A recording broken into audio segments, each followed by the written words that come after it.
Initiating System 1.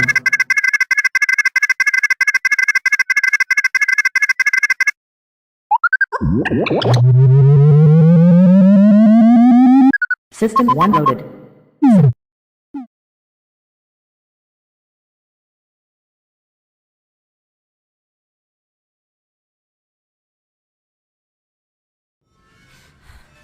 The GoreCast is brought to you by American Horrors, the greatest uncut horror channel in the world.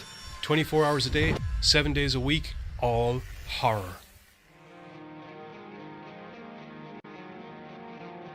As well as the station of decapitation without your head. America's longest running horror channel, www.withoutyourhead.com. The following program is rated TV MAL. It contains strong language and is intended only for mature audiences. Viewer discretion advised.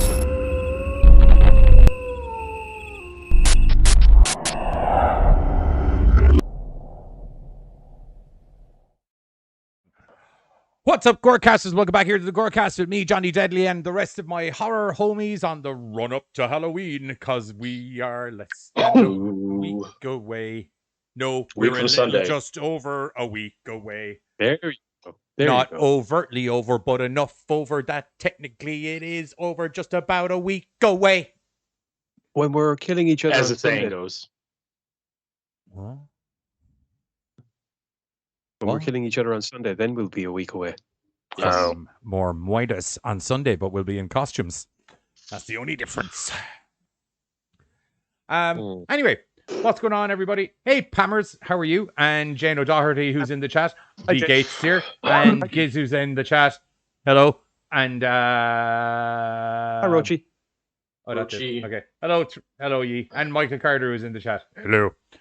How is everybody? Hello, Charlie's here. Hey, Charlie. Charlie's Buzz as well. Oh yeah, there she is. There, missed it. How's Charlie today? How are you getting on? How's everybody doing? I'm good. So we are here. It's Group Chat Thursday as per usual, but instead of just bringing you three movies, which we will be still kind of essentially bringing you three items to discuss, sort of. But we got a documentary in that, interestingly enough, seems to have been out since 2015, but only got digital distro or distro in general recently. And it's a documentary all about the magical man known as Tom Savini, who has, yes, he's very good, very evil, if anyone's ever met him. Very good, very evil. Very nice, apparently. Very nice, Yeah. very evil. That's actually, since we kind of brought that up, that was something that I noticed, like, not saying Evil? that, well, kind of. Not saying people in horror are, like, bad people, but, like, they play scary, big, bad guys and da-da-da-da-da. Some of the nicest people out there. You know what? Yeah. Because you get to vent all that evil, horrible, angry shit while you're acting, and then Kane Hodder's a fucking... Savini, a doll. Kane Hodder and Tony Todd are fucking sweethearts. Yeah. And Kane Hodder nearly broke my Bill neck. Mosley. That's from a man that nearly broke my neck. he downed a poachine shot like a champ, though. Yes. That man nearly broke my neck. I tried to stand tall when he went for the headlock hug, and it was the worst mistake I ever made. Oh, there's Bill. Hi, Bill. Hello, Bill. Why are you trying to see? Why do you because look I'm like you're trying to- looking down a hole? I'm looking. Well, I looked at Bill's comment about Carter, and I'm trying to look at Carter to see if he fits from what his comment said. What did he say? He said he looks like Hippie Snitsky. Tyson Tonko or a hippie Snitsky. I'm going to need him to see. I'm going to need to see him kick a baby before I can make that assessment. Yeah. I'd say if he shaved his head, he definitely would get the Tyson Tonko. I'm going to have to see him kick a baby before I can make a fair assessment on that. Ready, Set, Game has just made an appearance. What up, Ready? How are you, sir? Or madam? Madam. Madam. How are you, madam? Madam. How's things? How are we going? Ooh, I was feeling a bit tired before the show, and when we got it, I feel like someone's hit my cheeky switch. Oh. And I'm all zanked up. Yeah. Anyway, it could be sounds because this is going to be a slightly less constructed show than usual, which is worrying. I know, but it's just... So, essentially, the plan was we were going to talk about the documentary about Tom Savini, which I was just talking about before I got interrupted by the Tyson Tonko thing and the fact that I have the concentrated span of a goldfish when it comes to things like this, I lost track of what I was talking about. So, documentary came out, and we were like, Tom Savini, he's a good lad. And Yes. he's, in the world of horror, he's done his fair Every share year. of all capacities. He's one of those few Right. guys in horror where he's like, I've directed it, I've done a bit of the acting in it, I've done the makeup for it. Sometimes I wrote the script for it, and sometimes I was the guy who got exploded on a motorbike and sent 15 feet through the air because no other badass motherfucker was willing to do it. Right. That is the man that is Tom Savini. So we were like, okay, let's pick some of these movies, and then we'll talk about them. And then it was kind of like, there's a lot of, because I kind of want to talk about this too, because he's also in this. And I was just like, let's just talk Tom Savini. And so there is one movie on the cards tonight, kind of, that he directed. And there is one movie on the cards tonight that he is in. And there is one movie on the cards tonight that is a documentary about him, kind of. But we will also, I would say constructively, the most planned part of the show is to talk about the documentary. Rochi really wants your attention. Which I feel is that... Yes, Rochi. What is wrong, my friend?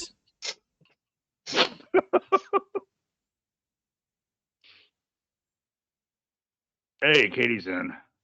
No worries, Katie. Hi, Thank Katie. you for popping in, and I hope your appointment, or apt, as it's written down, goes like, Hi, Rochi. How are you?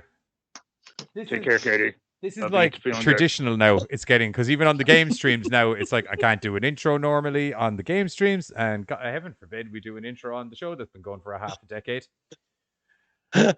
How are you? Are you doing well?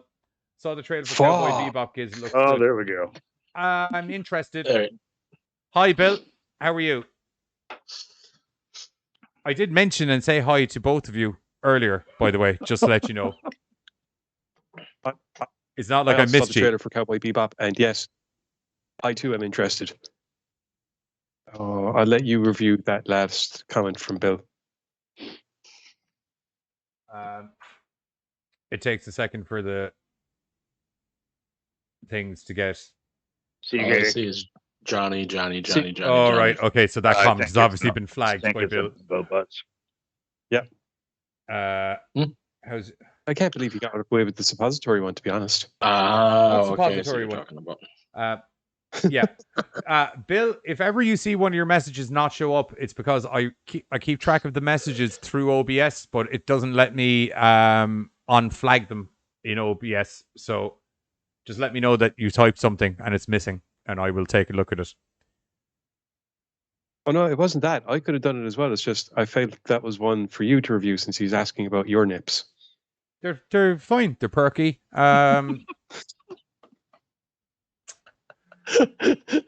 Midnight Rider has arrived at the appropriate time. What's up, Midnight? How are you? I'm just giving Bill a quick rundown of how my nips are doing, just so he knows, because he seems really interested. They're good. Lefty was feeling a little bit down earlier, but he's kind of perked up a little bit more, and Righty's just ready to go into battle all day long. That's the way that works. They had a good day. We ate some donuts. Your nips eat donuts? That's pretty cool. Well, no, they just come along for the ride of eating the donuts, okay. opposed to like actually, because they don't have They got to live a through digestive you. system of their own. Yeah, I see. they get to live vicariously through me, Through you. as they are attached very much to the front of me. Oh, Jesus. I can already tell this is going to be... Johnny, I figured my costume should be Dave Navarro. Who the fuck is Dave Navarro? Dave Navarro from fucking he's a guitar Addiction. player. formerly of Jane's Addiction. There we go. He does that TV show where it's like Pop Idol, but as metalers. Right, gotcha. He's been caught stealing. Yeah, That's he was a while. banging. He started hosting one of those tattoo shows. Yes, he hosts that tattoo show as well, where people get where they do tattoos. cover ups or some shit. No, I think Pink it's like Mask. There we go. I think that is also like Pop Idol, except it's for tattoo artists, if memory serves me correctly. It's called Ink Master. That's it. I've watched Yeah. some Yeah. of it. Some of it good, some of it bad. He also... Didn't he boink Carmen Electra? Or am I thinking about somebody He else? was banging Carmen Electra, but Yeah, at the risk of yeah, the sounding bad reality during show. the years that was going on, who wasn't banging Carmen Electra? That's true. She had a But thing they for got kind of the reality androgynous dudes show because that stuff. was after she was banging Dennis Rodman, wasn't it? Oh, Jesus. Yeah. I forgot about I'll that. tell you what, man. He was a good point guard. He was good at defense. Crazy bastard. Just a He was smidgen. a Just a smidge. master grappler in the ring with Hulk Hogan. Action movie star. Green hair. Actually, a different color hair. Wasn't always green. He also wore a wedding dress. Dude, he was Something I always don't trying to remember. get attention. Well, I think he's best friends with Kim Jong-un or something, from what I remember. They're best friends with Kim Jong. What? Yeah. Yeah, I Absolutely. remember something about him going over there a few times, like trying to work on like peace talks and hanging out and stuff. Because that's who we need over there. Never mind. Rockstar Supernova. That was the name of the TV show. That was like. Oh god, that show was awesome. There was some good. Do you remember the guy who was in season 1? He did a cover of "White Wedding" by Billy Idol. It was fucking great. Oh. Great Dude, cover. that show. I can't remember, not a flying ode or what the guy's name was, but it was a fucking great cover. Well done, you, sir. If you remember who you are, well done, you. Supernova was cool, but I've never been think called Dave Navarro before in looks wise. I've got a lot of other ones. I think Navarro's new, better, which is nice. I got told I looked like 3 different people from Sons of Anarchy at one gig that I was at, which I was just like, how does that even fucking happen?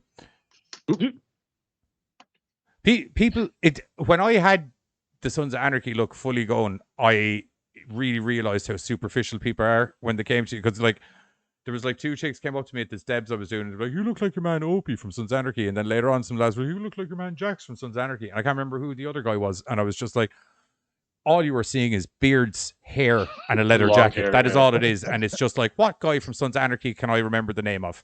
That's it. That's it. If they say juice, there might be a little bit off there. Because I'm neither James Mexican or bald enough. Would that be one of the things? James One of those. Rand did that one. Jane what?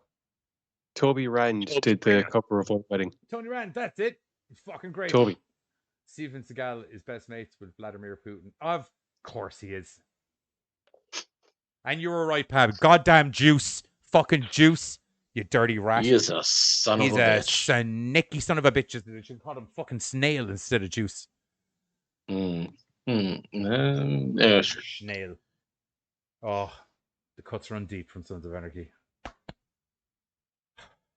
I didn't catch any of the I won't lie to you. Mayans. That any Anytime good? someone even mentions Opie, I still like, Opie. Dude, you and me both. I still shed a tear when I fucking hear that name. That Like, was You know, because it's one thing in those Yeah. shows seeing a guy go out. It's another thing see a guy go out like a fucking champion.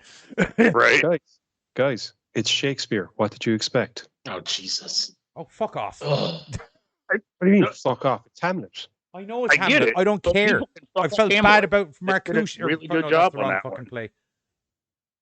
I want to go one reference without like it being referenced back to But either you Star can't, though. Trek or Hamlet or You can't though, man. Anything can be other tied back. things I can't think of right now. I mean, Times. that's what entertainment is. Like everything's tied to classics and shit. So you're always going to see a modern version of it, no matter what. Giz, But do not you read that can't last fuck message. Hamlet And if you do and read Sons that of last Anarchy message, is I am awesome. telling you now, do not do it.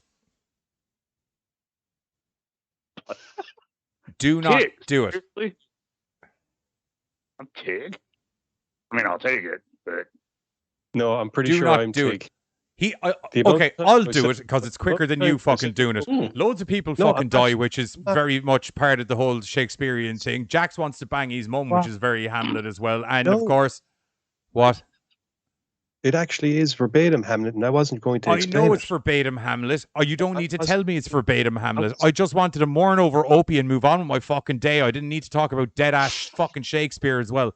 I wasn't going to. Oh, you were. I could See No. what you started, Bill. I could smell All what I the was giz going was to- cooking. All I was going to say was every time myself and Coakley watched Sons of Anarchy and Tig said something Tig-like, he would look at me and go, "Seriously, Giz?" And I was just sitting there going, "What? I didn't actually say it." I'm at God, what a I'm at dirty a- motherfucker. I'm at a stage, kids, and because we were watching that quiz show, I think you'll get the reference because it's good. I'm at a stage where before you go into a full actually, moment. I can literally sense it on. It's like I have a spidey sense. Going to, you mad bastard. I have a spidey sense. They opened the So gateway somebody in and the I shut chat it has asked quickly. for That was mom and all it dad to was. stop fighting. Rochi. I don't like it when mommy and dad stop. I wasn't going to fighting. put a name to it, but And I think I'll go with me being Bobby Elvis. I like that comparison. That's all right. Why Bobby, is my camera gone? I won't lie to you. Bobby was the most level-headed one out of the whole fucking bunch of them. That's Back. That was weird. why I said I'll go with that one. Yeah, Bobby's good. He had a I'm still bad. trying to figure out. Tig, though. Bobby was another guy that hurt when he died. I was just like, oh no, I like you.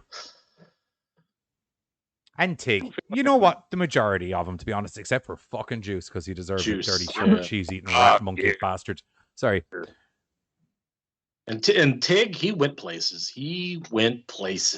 Yes, he did. He had an emotional terrifying roller coaster of a journey. I'm trying to figure out, is that like... He's one of those ones where if he died, anyway, it's just like from talking about a better. guy who kind of looks like Tom Savini to a guy who actually is Tom Savini, we're going to move on to Smoke and Mirrors. I thought that was the best segue to get out of that. It works. I thought so. Anyway, I suppose Smoke I'm and sure Mirrors both would are probably be the best motorcycles at thing some point. to start with. I feel the documentary would be a good place to start with, and then we kind of branch off into movies as we go through bits of the documentary. Yeah, because I'm like, it all kind of covers like his life and his work, so that would be a Like good literally, if you watch the documentary, you should have. Well, I mean, obviously we've seen the movies too, but like the documentary is probably like kind of the key thing to watch for this episode. Excuse me. And the fact that the other two movies, I'm assuming people have seen by now. They've been out for a while. And I kind of liked it. It was a little bit more real than I was expecting. Like he sat down and talked about like personal kind of family stuff. So I really kind of dug this documentary. Which is something like I've never really known like a ton about him besides obviously his work. Right. Yeah. I didn't really know a lot of like the personal, having that big family, Right. like kind of how he grew up and stuff like that. Which, and like one of the things he made, like it's almost, I don't know if this is saying like jumping ahead or anything like, but like because of like the life that he grew up with when he was younger, kind of being poor in a way, like he was able to get so much out of his effects because like he used like a shoestring, like they would have like a shoestring budget because he's done that almost his whole life. He was able to get a lot more out of little, and that was really cool. I'm not gonna lie. Once again, when he was talking about that stuff, the first thing that flashed into my head is EC Dub. Oh. Okay. I was waiting for you to say Hamlet, and I was like, no, Jesus Christ. This reminds me of that episode from Star Trek. I was going to pay one of you a compliment, but never mind. I know what you were going to say. Wait, which one? It was me. If it was me, go ahead and pay the compliment. It was me. Oh, don't worry about it then. We're good. You get a lot of compliments. It's cool. It's fun. Do I? Yeah, I mean, we talk a lot of good stuff about you. Do you? Yeah, I mean, yeah. Well, thanks. Only one of the three are. Yeah. The other two are just like. Sure. I literally, sure. I literally only told the guy last week that you were okay. Right. He was like, really? I was like, oh, yeah, dude. Oh, yeah. He is so okay. He is okay. What's it like dealing with him? It is 100% okay. Ordinary. But no, like that whole, like he said, growing up broke just kind of made him have to figure shit out. And that, I mean, like, who thought that that would launch the career and the life that he's had? You know what I mean? Yes. I can give you a Tom Savini like special makeup tip for those people trying to do shit on the cheap. School glue is also very good for doing fake skin. That's a patented makeup tip brought to you by Johnny Deadly. Huh. You know the PVA glue, the non-toxic white, the white goopy glue? Yeah. You can do some really cool shit with that because it's non-toxic. I wouldn't say eat it, like I don't feel that's a good idea, but it is non-toxic, so it is a good thing. Yeah, I won't lie to you. I found this documentary highly fascinating because I when you hear documentary about Tom Savini, you're expecting it to be like, oh, I did this horror movie monster back in the thing, and this is how I did this thing, and this is how I did this thing, and I was in that movie, and we did this stunt like this. And you're expecting it to be this kind of behind the curtain into Hollywood as to how they did some of the cool effects with Tom Savini, which, don't get me wrong, you do get that nice little bit of a kind of a vibe in there as well. But it is very much a Tom Savini documentary from start to finish.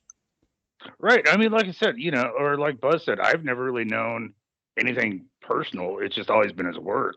Yeah. But this documentary, he talks about how, growing up and going into the military and just he is so open about everything in his life.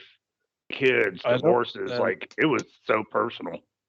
I love the story about his life being saved by a duck. That was oh my god, dude, yeah. That was brilliant. That had to be one of my favorite parts in that shit too. Like, yeah, of all things to fucking happen, he's like, but I wasn't there, so. And it's one of those things where it's like, obviously, go ahead. Makes sense. Yep. Sorry, Buzz. I was one of those things like, it's obviously, especially if focus on the show, guys. I'll have the chat back up. Savini's work and stuff like that. So then, like, it could have been easily just like, he did this movie, da da da da. So like, have them go on more of his personal life. Welcome back, Katie. Sorry. Was definitely nice to go that way as opposed to just say, I mean, they still worked in obviously, his works, but they kind of went back and forth. Like, we kind of went into personal life, and we literally followed him from like a young age. Then when he started kind of getting into, doing the acting, the theater, which led him into starting getting into the makeup and stuff like that. Yeah. And I thought it was funny. Yeah. I was gonna say, like, I found it fascinating. Like, he really talks passionately about the theater and just wanting to go back to it. But I'm doing this movie. Like, that just kind of, as much as he's good with everything, that kind of sounded like that's where he always liked being at. I suppose there's the whole thrill of a live audience there right in front of you. Yeah, I've heard other actors speaking before about there's a certain energy, and like you were saying, the thrill of the audience. There's a certain energy that's doing the live performances, and it's just not so much that it's more fulfilling or anything like that. It's just it's just more of a buzz to get it to do it that way, to do it live, to do it in front of an audience, rather than sitting there and maybe doing 5 or 6 takes of the same scene just to get everything exactly right. It's just we're doing it this way, and if it works, it's cool. If it doesn't, it's that instant reaction you get. Yeah. But it is like the whole, like, it is. Have any of you done any stage stuff? I have. Yeah, I was in Guys and Dolls. I mean, nothing big. I was just high school drama. So yeah, I was also in a high school musical, not the TV show. I was in high school drama, but it was more of like. Were you Zac Efron? No, I wasn't Zac Efron. Damn it. I'm pretty sure I was a shepherd once in a nativity play, but that was about it. I was a king, and I had a bunch of daughters, which I was the gangster guy. What's his name? Big Jules or Big Julie in. Well, I mean, never mind. You're just a bunch of crazy guys. And I mean, I had a lot of daughters, which mean I got it on because I had a lot of daughters. I know, it was just the way they said it at first. I know. I had to stop for a second. Yeah. No incest going on. You had a lot of daughters. Is that what I heard? Yes. My play that I was in, I was the king, and I had a bunch of daughters. And I said, which means I got it on. And then I had to stop myself and say that it was with somebody else that resulted in all the daughters, not with the daughters. That's what I was. Context is important for all.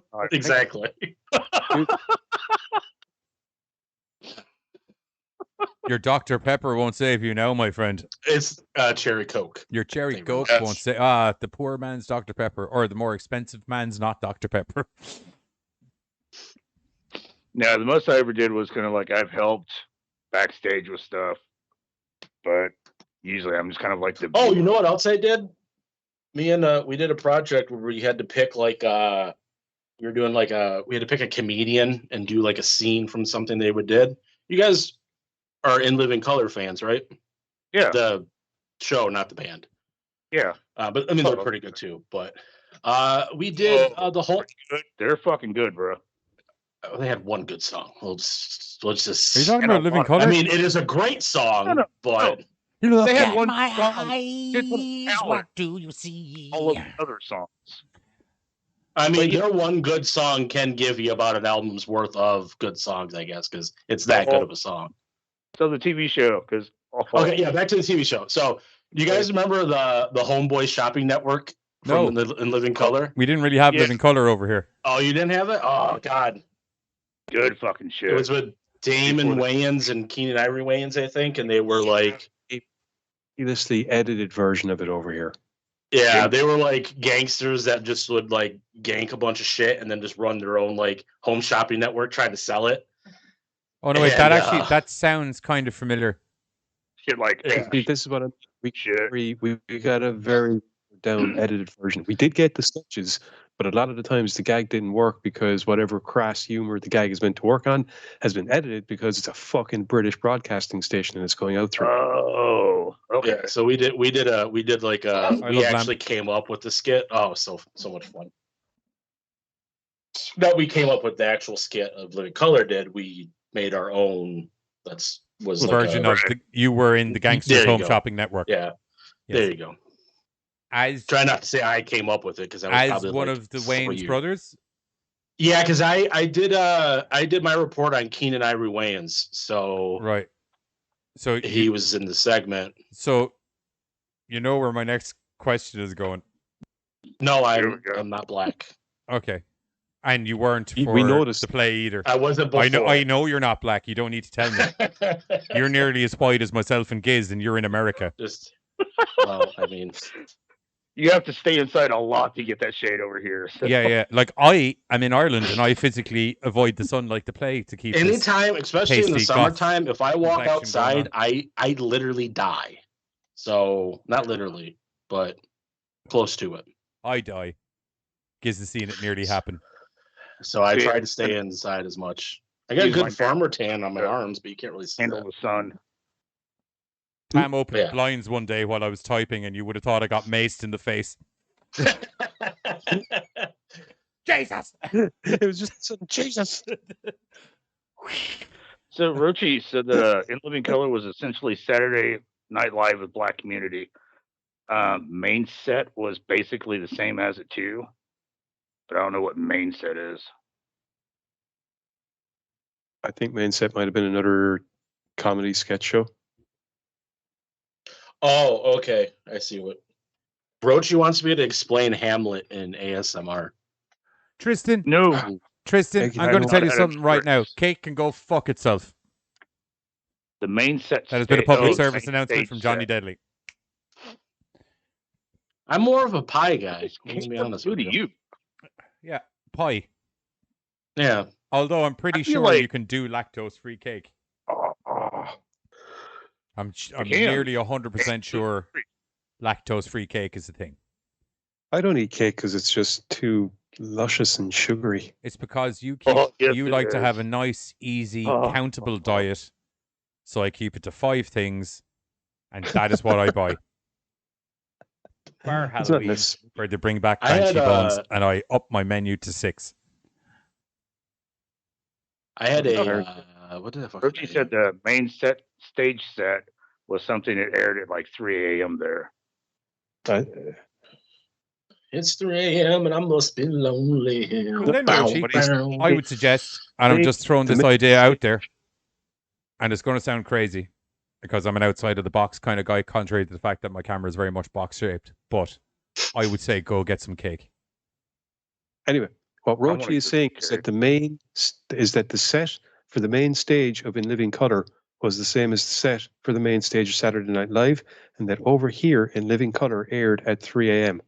That's why I didn't see it. Also, Rochi did say that, but now Rochi is saying, I want cake, cake, cake, cake, cake, cake, cake, cake. Cake. I am with Rochi. Unless he's mad about beige looking jeans and he misspelt it wrong, at which point he says, I want khaki, khaki, khaki, khaki, khaki, khaki, khaki. But no, you can make like a lactose-free cake. Kiyaki. The garage still has the donuts and everything there. They're like mini cakes.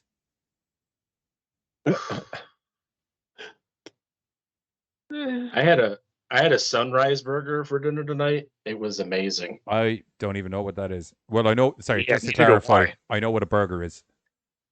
I just It don't know what a was- sunrise burger. It was a burger with bacon and a fried egg on it. Oh, so fuck good. me, no. So good. Oh, Oh, have you never, dude? It's actually unreal. mm, It no. is so fucking good, dude. no. I can't. This like, one with the yolk juices were grape, but running. I was like, No. oh. fuck Do no. you like fried eggs? No. No, well, you Yeah, know what? right That's there. probably not the burger for you. So That's not a good start. yeah, liking that fried egg with the bit of ketchup that mixes in with the yolk when you're having like a fry for breakfast or something like that is a crucial Dude, This had component to you mayonnaise. liking There was a. no ketchup on it. It was mayonnaise. No, like No, when the yolk that's breaks just in the fucked up. What are you fucking doing? Nah. I didn't put it on there. The place that made it put it on there. You put. What's the name of this place? They also What's- stuffed bun. Stuffed bun. Is that a, just to clarify before I go calling them, is that a franchise? Or is it like a mom and pop? I don't know, actually. And also, they're what time kinda is it new, where you are? Are so- they open now? We might just call them on air. Well, yeah, probably for another hour or so. Okay. It was pretty So, good. The Do they have midnight like a said, Facebook call-in line, or does it have to be phone? Do you know the way some of them have like a... an egg should never be on a I'm fucking. sorry, Tom That's Savini, where, I that's really where want we've to gone for dedicate a night content. to We're you, going to but be crank calling places. I'm not crank calling. This is a serious conversation happening, just to clarify. They also put lettuce and tomato on there, and I didn't ask for that either. And I was pissed. That's fine. No, it wasn't. I do not like vegetables. I don't. No. I don't mind a mini salad being on my fucking burger. I No, just do don't- not put your damn grass by my meat. Before I call them, am I going to be able to do this call without everyone else interrupting me, or is it going to be a case of, oh, actually, just to mention it, outside of the fact that I think that you're putting mayonnaise on eggs in a burger is fucked up, Carter's upset about you just putting the egg in it in general, just to let you know. And now that you mention it, the guy who actually physically bought the burger that told us about the burger, you put a whole load of fucking rabbit food in on top of the burger as well, and he's not too fucking happy about that. And Giz is just... It doesn't say in the Giz thing is that angry. there's... I know you don't know who Giz is, but Giz is also angry. Nothing to do with your burger. He's just always... Do you ever see that scene from the Avengers, do you know, with the Hulk, where he's like, I'm always angry? That's Giz. I know you don't know Giz, but I feel just now in you case know he my comes on... secrets. He's not inaccurate. I'm always Stuffed saying. bun restaurant. So the midnight said, related to Tom. Have you guys? Yeah. To get back on track. Is it in Back in Walton Boulevard? 2018. Huh? Walton Boulevard? What? Is that where your stuffed bun is? No, Am I the Is it only one in that thinks Shelby it sounds like something Township? that is not a it bakery? is. Okay. In Stonebridge? Wait, what? Is it in Stonebridge? No, I said it was in Shelby Township. Oh, that's What it. the- This says Shelby Township in Stonebridge. No, those are not the same place. Or I don't know. 4.3 rating. I honestly didn't think you were going to go this far, so I didn't. Neither did I. Neither Part of me did I. doesn't want to give you any more information because Sometimes you got to embrace. I don't need any more information. I'm on their fucking webpage. I got everything I need right now. it's a damn good burger, though. They, Yeah, like, they put 4.3. Well done, Stuff Bun. You This survived episode of the this GoreCast time. is unofficially brought to you by Stuff Bun, not Yeah. Rain, because I might have backed out of No. that idea now because they're well, I did. They really don't seem interested. Just you realize that every time you say a stuffed bun, I am not imagining a bakery of any kind. Of course not. I know. Of course not. Contact Just us. thought I kind of That- felt like that was a given. Contact us. That is what I Just am. thought it, And the fact that you were so quiet is like, stuff. I will say, All right. Stuff Bun, by the way. Oh, I'm pissed off now. Your contact us is just an email. Well, I'll write that question later on. Or will I? I'm not going to be able to go to Stuff Bud anymore. Or will I? They're going to ban me.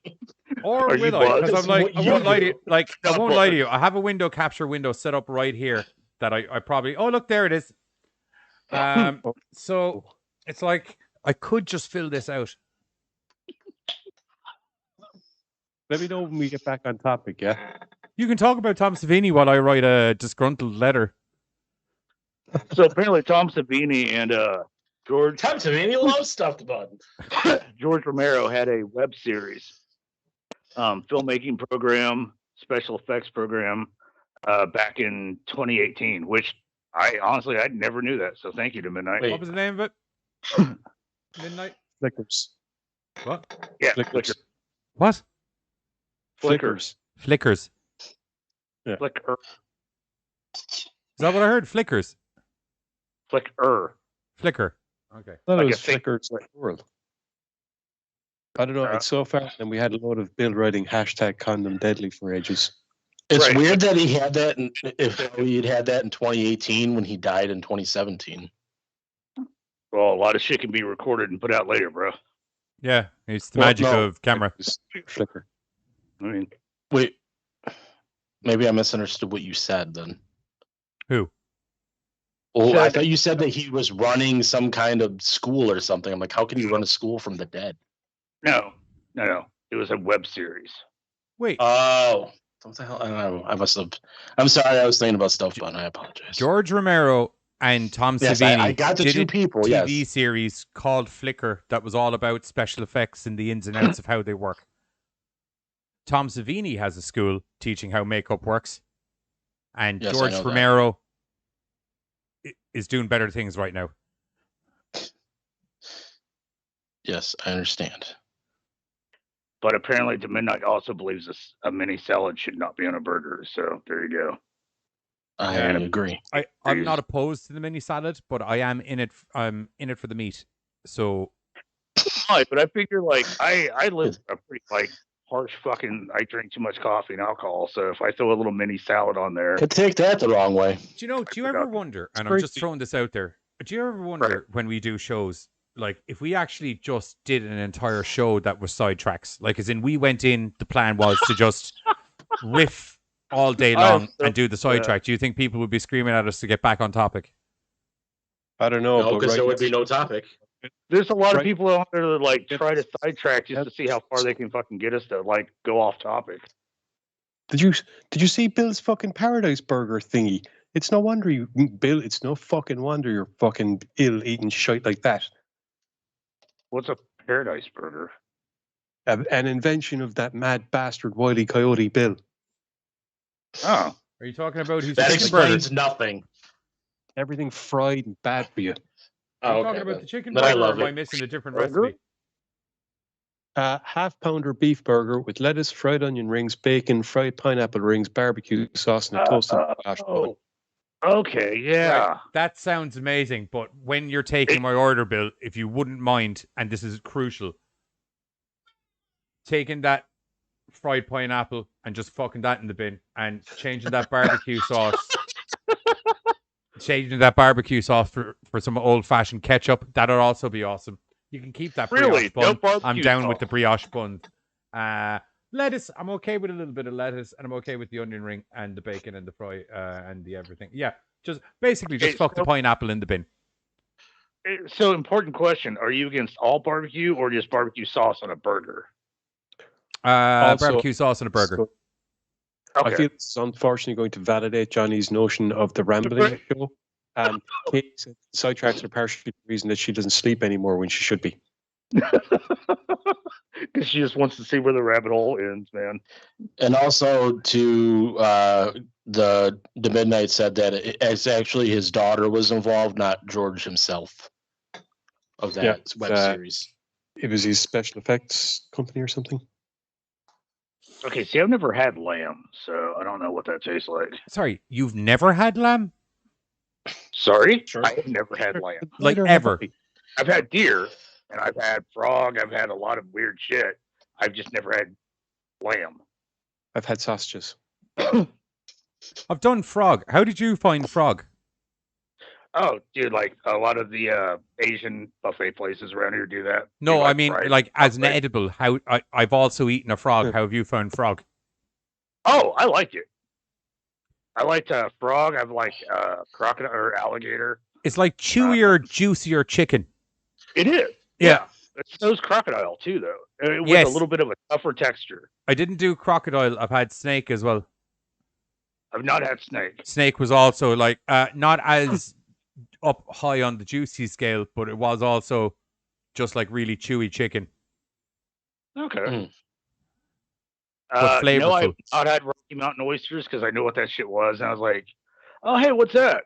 Oh, never mind, because somebody had already told me what it was before I tried it. Frog and So I slimy chicken. Balls. Rochi, I won't lie to you. If we get into like the zombie apocalypse or whatever, everything's going to be some form of chicken to me.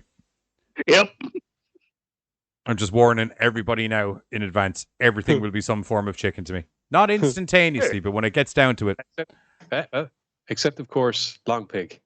No, Oh, that'll really? still be just really screamy chicken. That's the way I'm going to handle everything. And Rochi says apparently ostrich is amazing. Never had that Really either. big chicken. Yep. We dealt with one of them before. No, we dealt with a rock. Damn straight, Katie. There is nothing wrong Dwayne with Johnson. dropping No, a bowl Road of tuna Sea. for no reason. Giant Oh. bird of, I think, Middle Eastern legend. Sorry, who dealt with them? You and me, Thanksgiving dinner. That was a turkey. Same principle applied. Oh, jeez. Maybe, Gobble, but it gobble. was just a genetically enhanced, really large turkey. Anyway, moving swiftly along. MSG, it's a magical thing. Madison Square Garden. Sure. That can also work both ways. From what I've learned of watching, I can't remember the name of that Asian comedian guy, but from what I've learned about MSG is that it's essentially Asian food. Yep. Whatever Asian dish you're looking at, it's MSG with some ingredients thrown in. MSG. So anyway, Tom Savini stuff. Tom Savini. Oh yeah, hopefully this trailer is fucking downloaded because I haven't even got to put that on yet. Finally. But the good news side of things, at least we've managed to cover you for the amount of time you needed to like find and get stuff sorted. I won't lie to you. Um, I was never worried about that. So what Fair does enough. lamb taste like?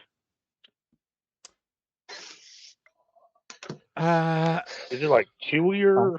I Not? had a- No, there's- it's like I couldn't remember if it's like you've had pork? Yeah. It's like a much softer, melt in your mouth style.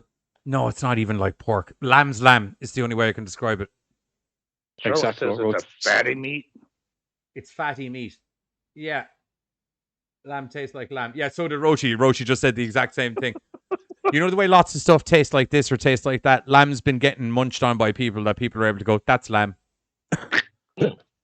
Dude, eat lamb sometime. Bit of mint sauce and you're going to be in heaven. Do you All right. do you guys think Tom Savini has had lamb? Segway. I'm sure he has. Or has at least built a lamb to explode for a movie. So either way, isn't that still kind of having lamb? Like, Yeah. you know. Am I the only one that was looking at some of these films kind of going, you know what? I think I actually want to see that. In particular, Knight Riders. Yes. Have you never seen Knight Riders? Yes. No, I'd I never heard of I- it. I did because I went looking up the old Knight Rider TV show there a few months back, get my hands in it, and that popped up and I was looking for it. I was kind of like, this, but I didn't realize This Tom isn't Savini was in it, and I didn't talking realize. car. I didn't realize it was a fucking played RoboCop Paul Weller. Yes. Oh, Weller, Thank you. Weller. Tell me more, Tell me me more, more. tell me Keep us more. going on this track. So I didn't realize he was in it as well. But yeah, no, that kind of looked fun and interesting and mental. So yeah. Rochi's like, Buzz, don't you be trying to get these people back on track. Too late. We're back on And, track. and it's bitches. weird that I'm the one doing it too. Did any? I had seen and completely forgotten, evidently, because I was but a wee child when I saw them. But Tom Savini on the Late Night Show with David Letterman. I forgot how often he came on and just did some cool effects. This is the first time that I heard about it because I would. Yeah, I didn't know he had ever done it before. Oh no, I remembered when I saw it, but until I had saw it or seen it, I had completely forgotten. Yeah. Oh fuck! I didn't know anything about it at all. God damn it! Buzz, I don't mean to shock you. I think your room may have shifted 14 feet to the That's left. because we're good. Okay. I did My like hand that. went down on my headphones and like it turned the camera. Hashtag Buzz gets cancelled by 2022. Yeah. I did like the little By magic myself. trick he did with the box on old boy's head. Like I thought that was pretty fucking cool. Like I said, it was stuff like that, and especially, like we were saying earlier when he was talking about his love of theater, just the production, the way that he was doing the Dracula stage play, Oh, that's something I would have loved to have seen, because just Yeah. the idea of integrating the magic tricks properly, the misdirection, some of the stuff that you would have picked up from them into a live performance to enhance it, it's just brilliant. What the smeg? Oh, And the other funny thing is like and the how way they melt. he It's all good.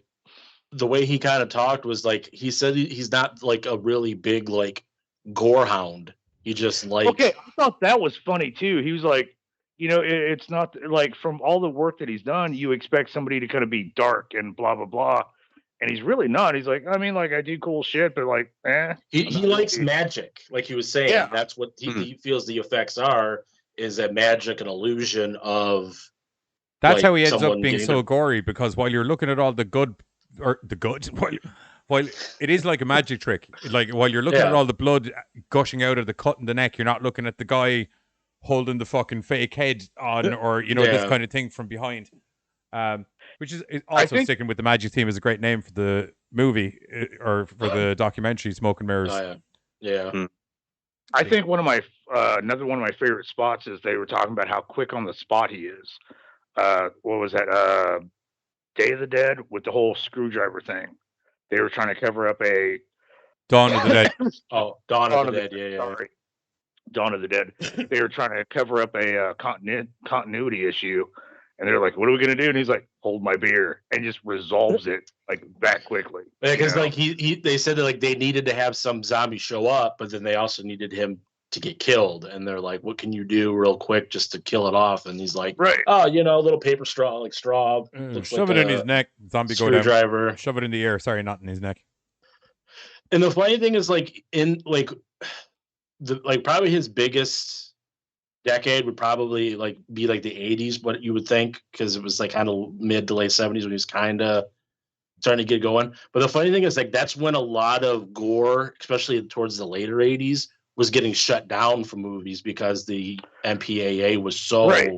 over Well, that shit. So it's like, and like it's a comment that I remember always listening to with Joe Bob when he used to show Friday the 13th movies on, and the ones that Tom Savini did. Where it's like, the better of the job Tom Savini does, the more you don't see because it's so realistic. Yeah. Censors just chop it off, and it's like, dude, it's like if he was out now and the way that they get away with more of the gore and stuff like that. Like, I'm not saying he doesn't have his movies where obviously the gore is crazy, Right. but like some of those ones in the 80s that he could have maybe, especially. But the funny thing is, though, is the two Friday the 13th he did was 1 and 4. Those two really weren't superly edited compared to later ones in the franchise that he didn't really have much to do with. 1 and 4 were also. What do you mean by superly edited? As in bad editing, or as in weren't censored No, to fuck? like censored. Like no, the censor they edit. make a warrior scene, and then they cut it down 2 seconds because of Like Friday the 13th Part 7, there was supposed to be like that famous sleeping bag kill where he takes the chick, one swing, done. That was supposed to be multiple. Yeah, he was and supposed to go to multiple town on that. swings. Blood's supposed to be flying. Like, they cut that out. Dude that gets his head vaguely crushed, he legitimately gets his head crushed, blood flying everywhere. Like, that was supposed to happen, but nope, censors, we have to be fucking douchebags. They talked about that with Till Dusk Till Dawn, where he just single stakes a dude. Mhm. Like, he went to town on that motherfucker. Like, it was pretty much putty when he was done with it, but we got like the one single hit, and then we switch cameras to a different scene because they're like, oh, that's too much. What I also found interesting, because as you can imagine, with it being a Tom Savini documentary, and you are watching the trailer now, so you can see some of the superstars that have shown up within the documentary. But it was really weird, and kind of ties back into something you guys were saying earlier about he's such a nice guy, and you're expecting him to be this dark, brooding master of the underworld style thing. to hear Alice Cooper, speaking of people you're expecting to Oh be my dark, God. brooding, underworld mob bosses. That To fucked hear me Alice up. Cooper and him talking about how, oh yeah, his daughter used to hang out with my daughter, and we used to just bring the kids around, do barbecues, hang out with each other and stuff. And it was just like, what the fuck is going on? What sort of You barbecues? ruined Like, everything. like some sort of satanic ritual barbecues in the sun, Actually, during the daytime, like an actual barbecue. What's going on? What I liked was what I liked was when it was kind of like if you wanted to imagine a modern day Addams Family, there should always be someone that's them, and all the ones you were Yeah. added is absolutely right because they're all really really nice, all really really Right. caring people. It just so happens that they're into the most macabre, dark shit you can imagine. It doesn't And make it then- bad. In fact, quite the opposite. I think you'll find. Right. Because then when you talk to one of his daughters, she was like, dude, I was never scared of shit because the boogeyman was my dad. Like, he did all that shit. There was never anything under my bed that was going to get me. Like, Or if that there just was, kinda- it's because my dad put it there. right. You know, So And that I could see him doing too. Are you trying to scare me? but- No, I needed storage. I'm running out downstairs. I'll move him down once I free up another wall. but No, to what- see just, Are you you trying to know, say, no, good because it's not going to work. but then like to see him bring his kids to the shop to work and they're just having fun and they're fucking off in the shop and all these adults are fucking off. Like it did, like everybody always talked about how happy they were. And, you know, they're like, hey, when he said hit the clock, he was serious, but he was also the first person to fuck off and like bring fun into the shop. Dawn of the Dead. So, huh? He was putting a screwdriver in his neck. Ah, It was in my ear hole. I don't do anything by halves, man. But that's the thing is like Alice Cooper Like- used to babysit Keanu Reeves. That's a weird story. that doesn't even make sense. Actually, Uh, don't follow the whole vampire line. What was I gonna say? Like he was kind of like the first big name in like makeup though too. Like There wasn't- It wasn't that he was the first big name in makeup, but he was the first name in makeup that got seen as a rock star. that's where I was going. You know, they And, were bringing like- him on the television. It wasn't just like, oh, look at And this that's the freaky funny thing. thing is like when they were doing the interview for that, he's like, you know what? I never even actually thought about it like that. Sherry used he was to just kinda- babysit Anthony Kiedis. Yeah, that's. I actually liked when they were interviewing him and Seeing as we're throwing out The babysitting true- facts. Just thought I'd chuck that out there. what? Rochi said that it's 100% legit about Alice Cooper used to babysit Keanu Reeves. That's a true story. Look it up. And then I said Okay. Cher used to babysit Anthony Kiedis. I was just like seeing as we're throwing out weird Hollywood Really? babysitting stories. Yeah. Anyway, Anthony Fuck. Kiedis' What dad was was that? Cher's and Sonny's drug dealer. You're talking about him being interviewed and stuff. oh yeah, just the fact that while he was being interviewed, the gravitas of what it meant to actually be a special effects artist and be the guy that's being on Letterman and all the rest of it, to advertise. Because at the time it didn't dawn on him, I'm just a special Right. effects, and they have me on advertising the show. And, And- then afterwards, kind of like, hang on a minute. He had that a couple of times throughout the documentary where he was kind of like, you know what? I didn't even really think about that when they kind of like, I don't know what Yeah. they were saying because we don't hear questions from whoever's doing it, but The thing with the straw and what you were talking about a while ago with the Dawn of the Dead, that was what really kind of brought home the next point I'm going to make, and that is, ages ago I heard this really cool definition for a genius. A genius isn't somebody that invents something new. A genius is somebody that takes something somebody else invented and makes it do something you never saw before. So, like, Well, and even, sorry, go ahead and finish Like- that. But like what you were saying a while ago, I mean, he basically came in. They had an issue, and after 5 minutes, he took a screwdriver. He took a straw, and basically went, That's a "If we do this, silver this, bait." this, yeah. If we do this, this will work like that." And once again, it goes to like you were saying. Who was it? Cohen, and when he was doing the kind of the improvised filmmaking, where they just kind of like did whatever they needed to do to get the film done. And not so much taking shortcuts as working around mad shit that didn't work for them, and they're kind of improvising it. But once again, I think that's the reason why Savini is recognized so much, because he can be brought into something, and while they have plan A, B, C, and D, when something goes sideways or if they need to Right. improvise with that, he Give me comes some along duct tape, give Nope. me some fake blood, and give me 15 minutes. I'll be back. with- essentially, yes. That's just gonna look fucking badass. I You know also what- think I like the fact that they pointed out though when because I can't remember his name old boy shared his blood mix with Tom, and how that completely changed his fucking game. Because here's a man that was already doing fucking good, but then somebody else added another tool to his belt, and that just took him even fucking higher. You know, like they even said, it was like, holy shit, he took something and just grew with it. One of the other things I liked was when they were kind of talking about when he was doing a lot of the stuff for Creepshow, the first one, and how he kind of went and said, like, this was the first time I was able to create like monsters. Like before, it was a lot of like the makeup. He was able to actually create like monsters that he used to watch when he was a kid and stuff like that, and how like and some of those like monsters from Creepshow were just fucking badass. And again, like I was talking earlier about the Creeper is fucking awesome. And again, like how I was like, you know, he talked so passionately about theater. He talked just as passionately about finally being able to be in a place to create monsters. You know, like he never talked bad about like, oh, you know, I love, you know, making this head explode or whatever. But then he was like, dude, then I got to make monsters. And like he was just you could tell he was just like, I achieved where I wanted to fucking go, or that I finally hit that spot. And I mean, like I said, like the whole thing is just so real.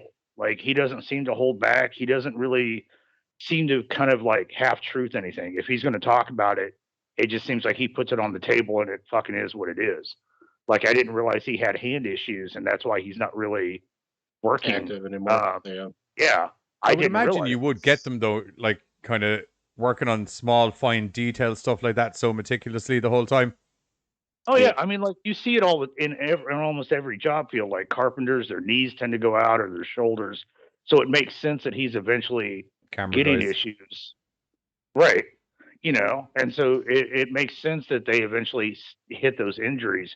I just assumed like maybe, I don't know, in a weird place, like he had finally kind of done everything, and it's that whole like, you know, they were talking about how his daughter had a kid and how he was trying to be like really active with them. I thought maybe he just hit a spot where it's like, I'll work when I want to because I don't have to work anymore.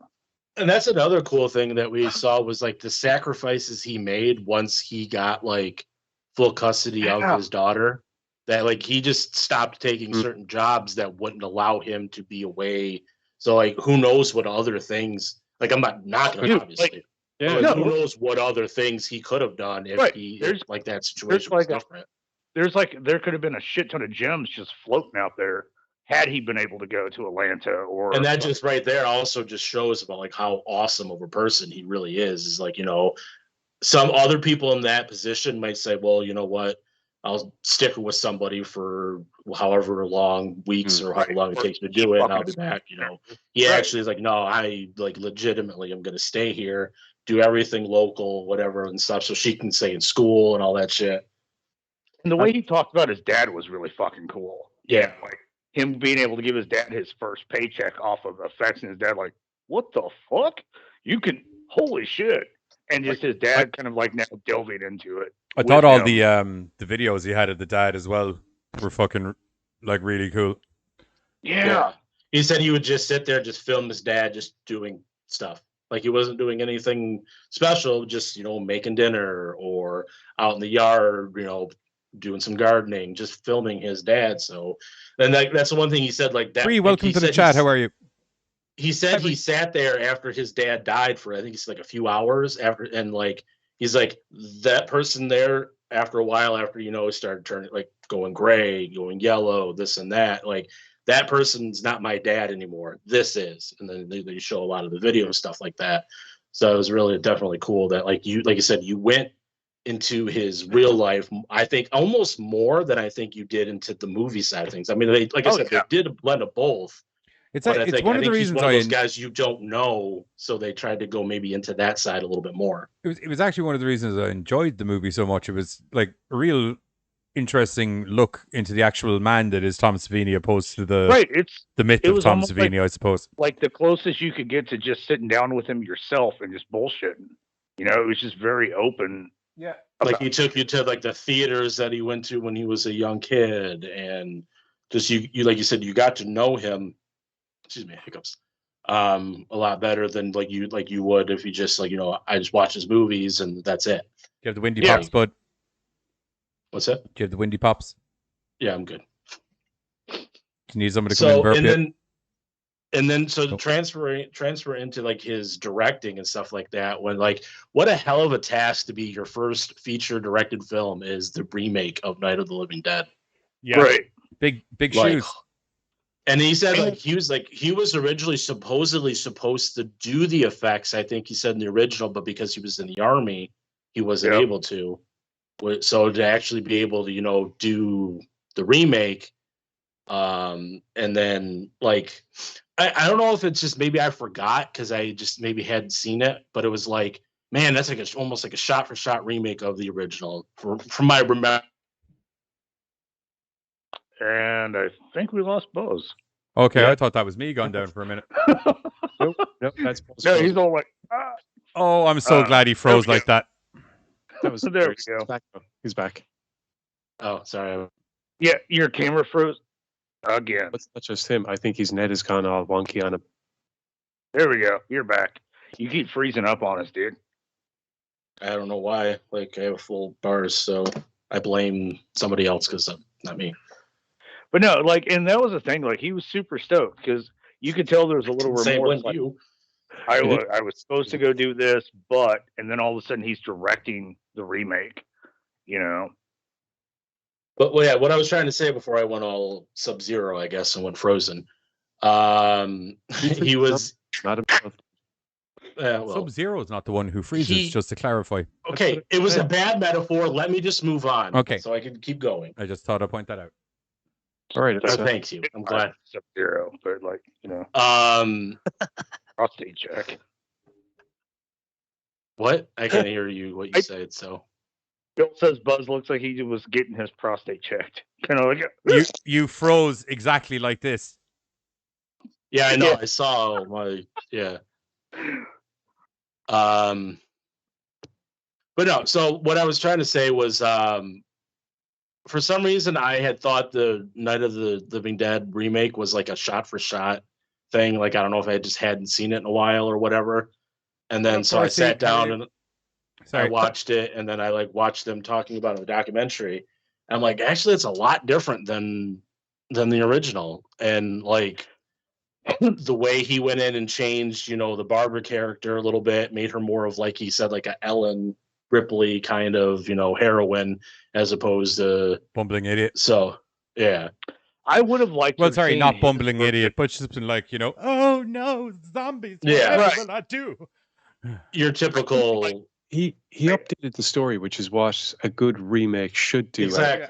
And most remakes bother their arse to do.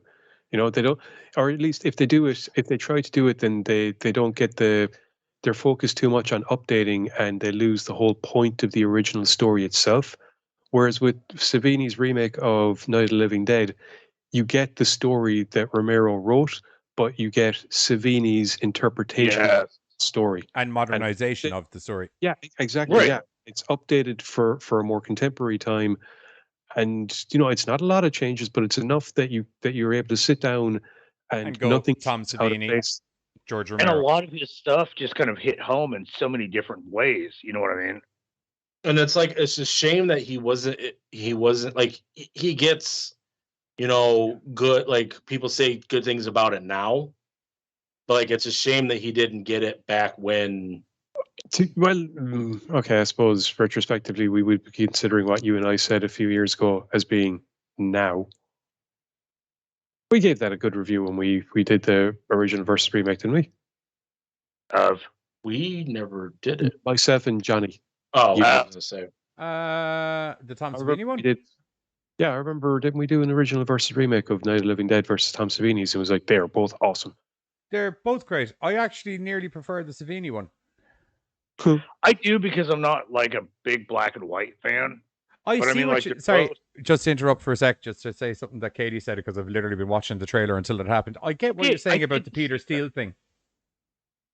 I see. I'm still trying to figure that part out. Like, I don't really see it. Pretend Peter Steele put on a hat. Oh, okay, okay. I don't know who that is, so I don't know. The singer from Typo Negative. She's in love. I guess with like from here, I can like I herself. guess I Dun, can dun, see it. dun, I'm used to like the 12-foot hair She kind of thing. likes I'm like, the yeah, I don't really dark. fucking No. see it. Nothing. No, not ringing a bell. On Black the milk one. white Don't neck. listen to them. My girlfriend's girlfriend. You can keep throwing names at me. I'm just going to keep saying no Like, because I just said you- I don't listen to I them. like you have to like at least. No, I mean like, maybe he doesn't know the name. Like you have to like be able to. Please Oh, throw hey. me another name. Let's see what. Let's see if. No. Change. Okay. No. I'm saying like you may not know the name, Giz? but there's so many movies out that typo has popped into that Yeah, I'm sure you like. probably. Oh, that's them kind of deal. God, I hope. Give me a minute. I'll just pull up There is their Mortal Kombat soundtrack. I can tell you that one for straight off the bat. which one? The first Mortal Kombat soundtrack. Yeah. See, and I'm with Katie. Like you're missing out. Like the music's good, dude. Like it. You should check him out. Oh, They're man. good. He died, unfortunately. Bloody Kisses. Yo. Everything Dies. No. Be My In Druidess. Praise of Bacchus. Ah, great song. No. That sounds no. Summer Breeze. Oh, Summer Breeze. Oh yes, that's a good Summer Breeze. Makes me feel fine. Moving on. Too No. late. Too late. Still good song. Too late. Frozen. No. Uh, I also didn't know he did the makeup for Texas Chainsaw Massacre 2. I did. Christian Woman. No. Wolf Moon. Kill Me Tonight. Oh, that's a Yes, great please tune. kill me tonight. I don't want to be. That's a different tune. I don't wanna wanna be me. I don't want to be. Like, okay, I guess like, One, are two, you three, into four. music? It's a great tune. Hey, Go so check there's it. stuff out. Like, I was Anyway, back to asked people Danhausen. September Sun. and Buzz is just like, Curse. fuck it, whatever. Blood and You Fire. know he can't hear us now. He can't hear us. He took his headphones out. Blood Yeah. and Fire. I'm gonna. You were cursed. You are cursed. You are cursed. I have a question. Yeah. Like, okay, base question. Are you like into music? Like, are you a music fan? I like music. I know. I was talking about. He goes, Oh "Show." right. Okay. Yes, I like music. Oh, you. Okay, no. I was honestly like, what is your like? Are you rock, rap? I am a rock fan. I just That's why we were Just so never- astounded that you'd never heard a Typo Negative, because we know you're into good music. I've heard of the name, but Just never heard the I won't music. lie to you. This has gotten like the movie thing. Do you remember when Buzz gave like 9 movies absolutely negative as fuck reviews back to back, and we were all like, "You do like movies, yeah?" this is I what was this honestly, like- conversation has turned into. Because I've got friends that are like hardcore country or hardcore rock. You and, should like, you should don't move on leave. from those friends, because I'm Yeah. sure they're a barrel of laughs. no, like, hey, no. Like all genres Country have music. good, The music of pain, I just the music like- of suffering. but I have friends that like are just hardcore in that genre and they don't listen to anything else. And so that's why I was like, Everyone slags Are you goths sure? and emos and everything for wanting to kill themselves, and no one gives anybody from country music a bad rap, and I think that's unfair. holy shit. Macaulay Culkin Bad has rap his own stuff band off where they only Pittsburgh. sing No. about pizza. I heard nothing Dude, because hang on. multiple people were Johnny- talking at once. Johnny, when it comes to country music, you either like guys like Johnny Cash, or else you unfortunately like guys Johnny like Cash transcended country music to the point that Johnny Cash got his own genre No. known as Johnny Cash. No, like Oh, there's a lot of good country friends. bands out there. your friends, the ones that just like country and the ones that just like rock. You can introduce them both to a band called Blue Sacrosino. Yeah. You can also introduce them to Billy Ray Cyrus and his Achy Breaky Heart. Do not Hey, do that. okay, but you know what? He did a song with the girl. Miley. Thank you, Miley. That That sounds terrible. it was like, oh, he said that. I know. I'm sorry. I'm like a dude, bro. She's Which is going to not- come at you like a fucking wrecking ball, bro, and there's nothing you're going to be able to do about it.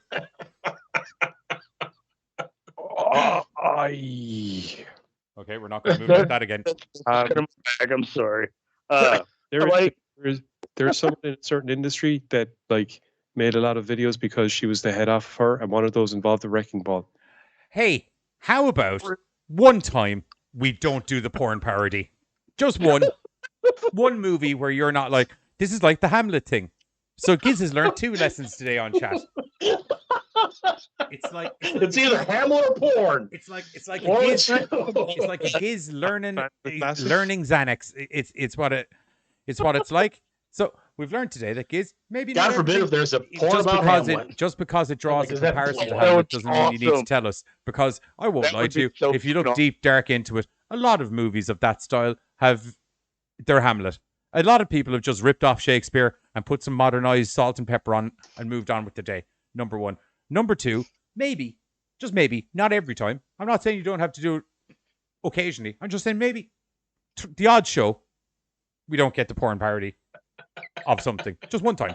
Okay, but like One time. there They're are saying to stop being porn parodies, and that'll be a thing because there's so many of them. right? Because like there are people that do enjoy a good parody. I myself am one of them. It just, so like And you I see guys and things your sticky like keyboards other- can talk about those parodies. No black lights allowed in this conversation. God no. If I had those lights in my background going on in Giz's room, it'd look like a fucking Jackson Pollock painting.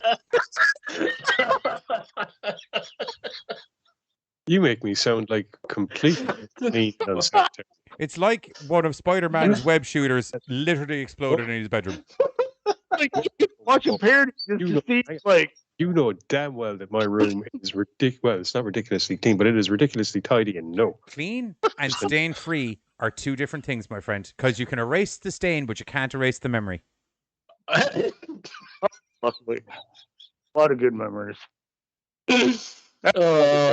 No, okay, Giz, are you telling me that if I was to send in a forensics team, your room is clean? You can erase the stain, but you cannot erase the shame. I mean, Oh. sure, they'll find blood, but it's Just blood? it's mine. It's fine. Is it just blood? Mm. Really? Yeah. I've learned 2 things. I've learned one of 2 things tonight. That either Giz doesn't masturbate or Giz has a wank sock. They're the 2 things I've learned. Or possibly learned. Okay, number 1, why do you need to clean up a mess when you can resolve that before there's a big mess? I just putting that out there, dude. Exactly. What you mean? Exactly. Like No, I didn't hear. I just heard Oh. mess out of every mess. I was saying, you're like, hey, it's either going to look like a fucking Jackson Pollock painting. I'm saying, why make a big mess if you don't fucking have to? Like, it can be Do you resolved. not all just masturbate randomly around the room like some sort of wild monkey man? No, like I don't just stand next to a TV or like, oh, hey, there's a wall I've not fucking hit yet. Like, no, dude, I gotta clean that shit. Well, what's wrong with you then? All right. I gotta clean that Okay. shit. Well, later. in that case, Hey, maybe don't- we've learned something about me and not Giz. Yep. And right now, I'm thinking Pam is a saint for putting up. She's like, fuck, cleaning up another one of his messes. No, I Pam don't was watching have as I heard her laugh from the kitchen and probably just nodding in agreement at this stage. Flinging his dung around and I don't just- fling my dung. I'm not a fucking monkey. I'm a monkey man. Oh. Different. Well, the one thing I didn't think we were going to talk about with Tom Savini is as a topic. I'm saying, like, in life, Here we are. better. So, Oh, It's a Lord. goddamn circle jizzer is what it is. You're goddamn right, Rosie.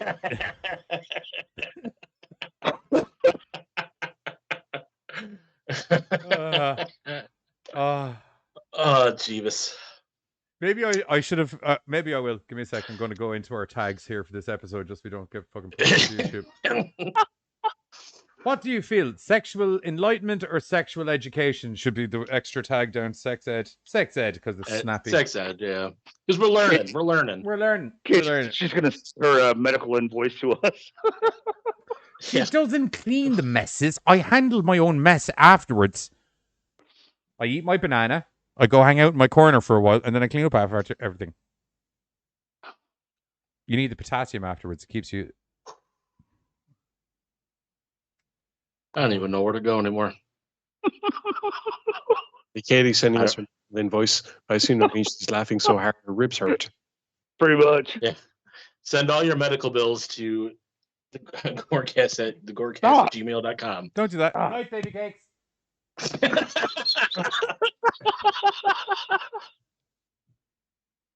You're like, no, my Told hands you. are up here. Nothing's going on here. Or to My walk in hands just- are above the You pants. need to I told you already. Not live. Oh, Jesus. I don't even know if I was trying to move on or just Lay down. Lay down. thought I I had don't something like else to say Wanky about Tom Deadly. I don't Savini, like but Wanky Deadly. If we're going to call me anything, it's Daddy Wanky. nope. I can hopefully have a rap career off the back of it. There you go. Oh, so back on topic. I guess. Okay. We haven't even got into any of the movies. We've just been all documentary and sidetracks.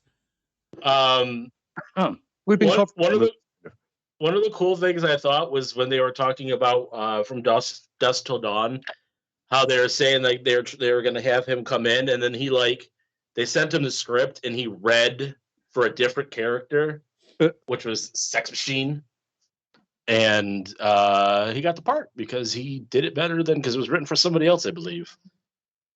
He is Yeah, Sex I Machine. think. Yeah, I think they were saying that they swapped around two of the characters because the other Williams, is it? Big dude.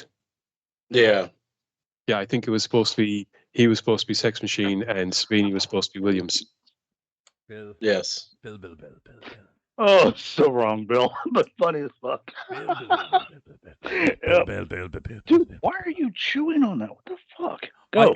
I won't lie to you, chat. That's my own fault for that joke getting in there because I thought it was the opening for a joke. I didn't realize the punchline was in there as well. Oh, but come on, that shit was funny though. Really need to read his stuff. I like I feel to like skim you it. would notice that putting it on, but I mean, like, I guess if you're in a hurry or some shit. I'll tell you what, as we have, I think, covered as much of the documentary as needs to be covered. Jesus. I think we Right. shall hit a trailer for Smoke and Mirrors, and then we shall be back where we're just going to talk a bit more.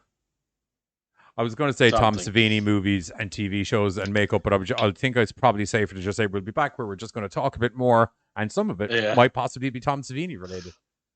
Because this has been Actually, a on particularly topic. sidetrack. You covered a documentary. Yes, we did. You know the whole Tom Savini stuff we were talking about? We're not buds with the guy. Do you know what I mean? It's because we learnt it from something, and it's called a documentary. Documentary. Give me a In sec. between all the sock talk just- and, you know, I'll food just talk, do a we quick talked indicator a right lot here. about Tom. I'll just do a quick indicator right here for Rochi, just so he knows exactly what we're talking about. Dude, Yeah. seriously, stop. Rochi. Dear Rochi.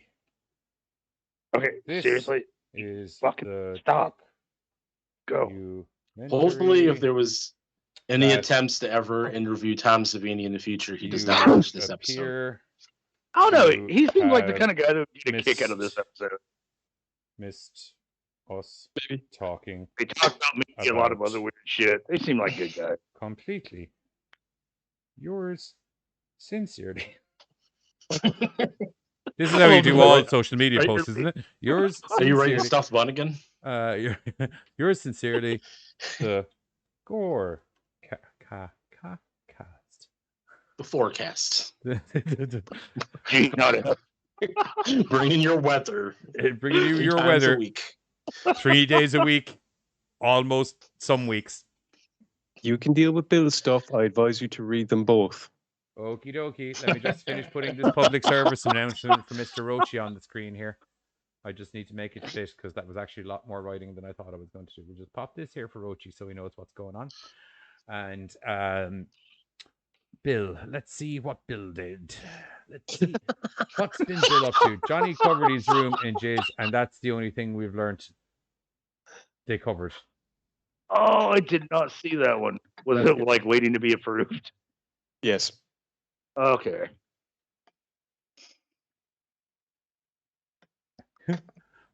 I'd say the black light would be interesting in Johnny's room would be so fucking bright like aliens trying to beam you up. Did you guys get floor lighting in? Sure. Yeah. Poppycock. Did you, just briefly, did you mean to write yours sincerely the forecast? Yes, I did. Yeah. Okay. Yes. It'll probably get us more views. Yeah. I thought autocorrect might have fucked you Goddamn over. forecast, Robin Oliver views. Screw you and your interesting weather updates. Rochi, shit, I should have been on the forecast channel to see this documentary. Yeah, that's probably where you went wrong. I was going to say you probably would have gotten a heck of a lot more about Tom Savini than here. Sorry, I won't lie to you. You're underestimating how much we actually talked about Tom Savini. I know we did actually. We did actually quite comprehensively cover that documentary. Oh, yeah. Hey, I talked a lot. And that's not really subjects. Yes. But anyway, I feel he's got the message anyway as he's responded, so we can take that off. Anyway, here's the trailer with the audio so you can hear it. And we're going to be back talking about some zombies and monsters and ghoulies and zombies and creepies. McFarlane figures on clearance at Target. Sorry. And lots of monsters. Target aren't sponsoring us. Moving on. I might be sponsoring. First guest tonight was here once before with some of the most awful-looking horror film special effects we've ever seen. His credits include Dawn of the Dead, Creepshow, The Burning, and a whole slew of Friday the 13th movies. Please say hello again to Mr. Tom Savini. Tom, nice to see you again. Anytime you work with Tom Savini, you better have your A game. Tom Savini is one of the best in the field. His job is to scare you out of your wits. Tom was literally the one guy who became a household name. You can't say horror movies without thinking about Savini. Because I think of makeup effects as magic tricks. I mean, he could pull things out of his butt, at the last minute. When Tom Savini and George Romero began working together, they became heroes of independent cinema. The guy's doing the effects and he's acting. I always admired people who did more than one job. Makeup effects to me was to get my foot in the door as an actor. I always wanted to be an actor. He bit my finger clean off! Makeup effects and everything, there was a realism to it. There's probably very seldomly been that much blood used in one death scene. Tom showed me early on that you can have fun. My father is the epitome of never growing up.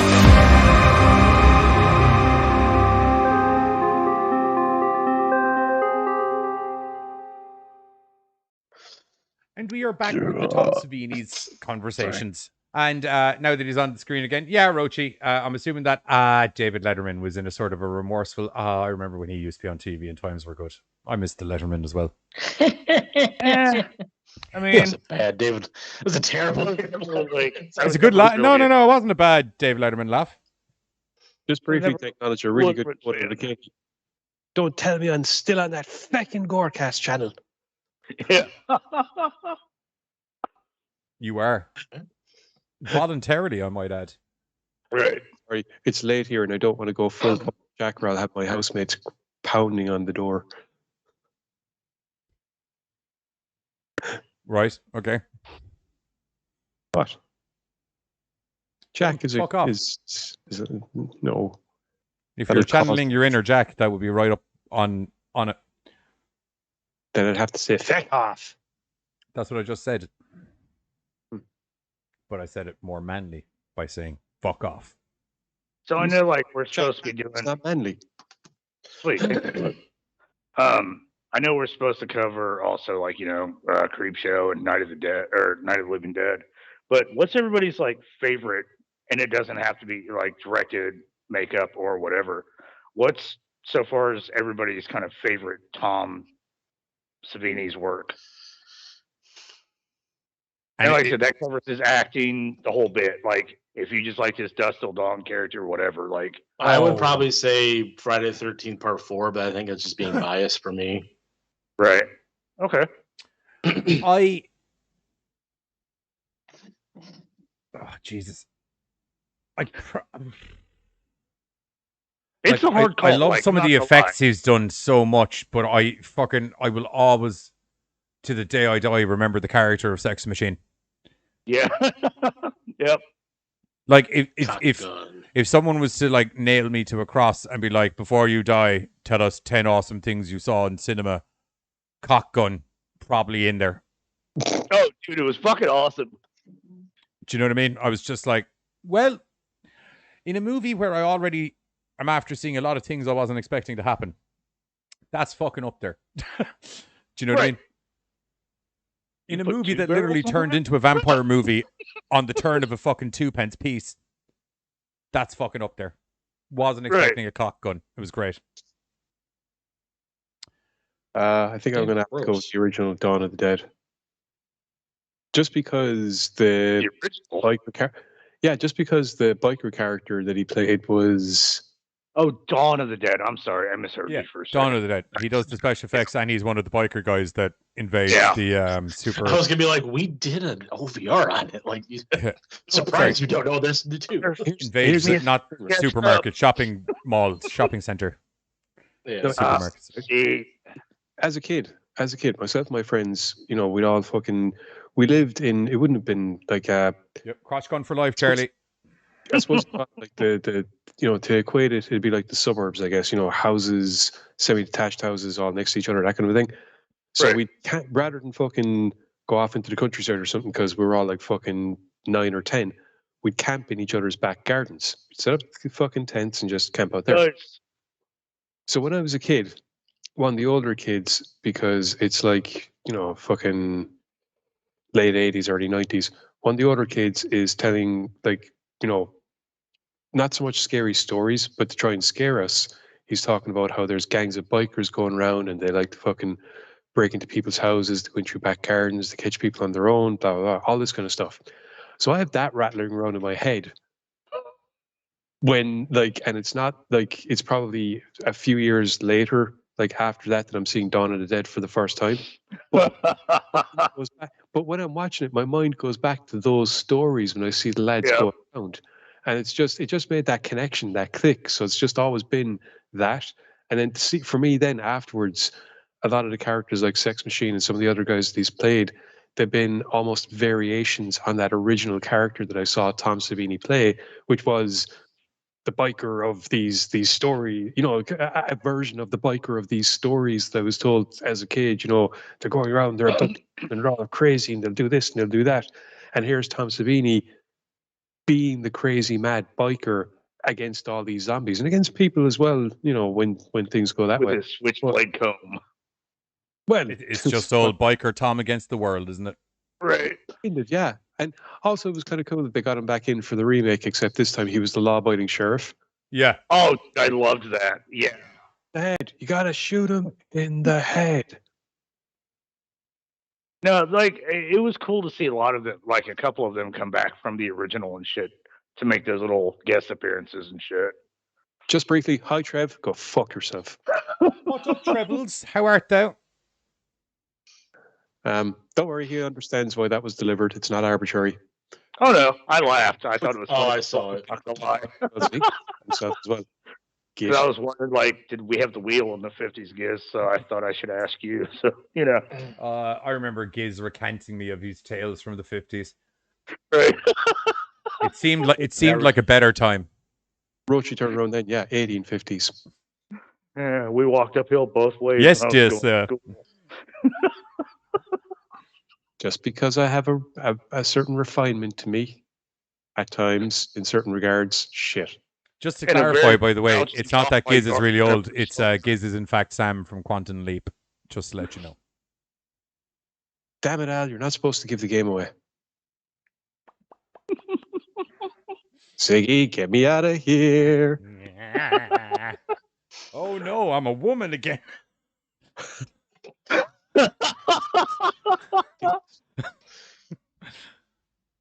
I don't know. As much as I love his special effects, I think Quantum Leap was a great TV show. Huh? Well, Quantum Leap was a great TV show. Was that what you were going to say about the special effects? The only thing I knew about Quantum Leap is it always used to come after Monday Night Raw back in the day. I didn't realize that. Like in the early 90s. The story ends very differently in the books, apparently. Of course. There's number 3. Whoa. Slow your roll. I didn't realize there was books about it. I thought it was just a TV show. Did you not know they're based on Hamlet? Yeah. Yeah, okay. Probably a porn parody. Actually, I think you'll find in this case it's King Lear. Poking fun. I'm honestly asking. I didn't realize that was a book series. If anything, it's based on Ulysses.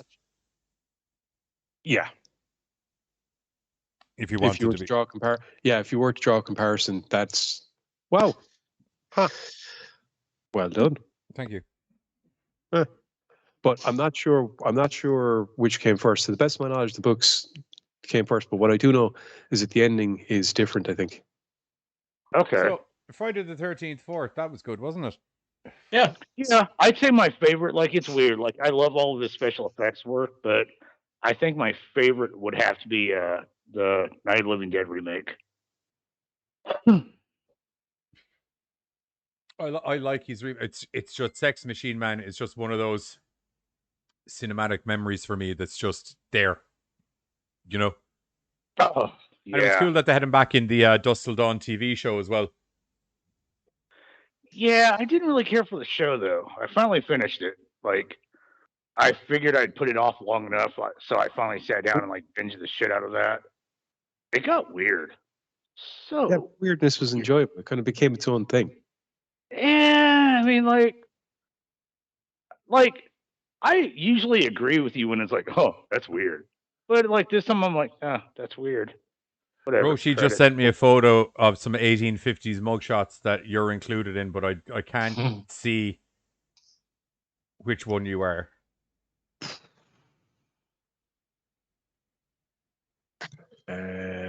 There's one, but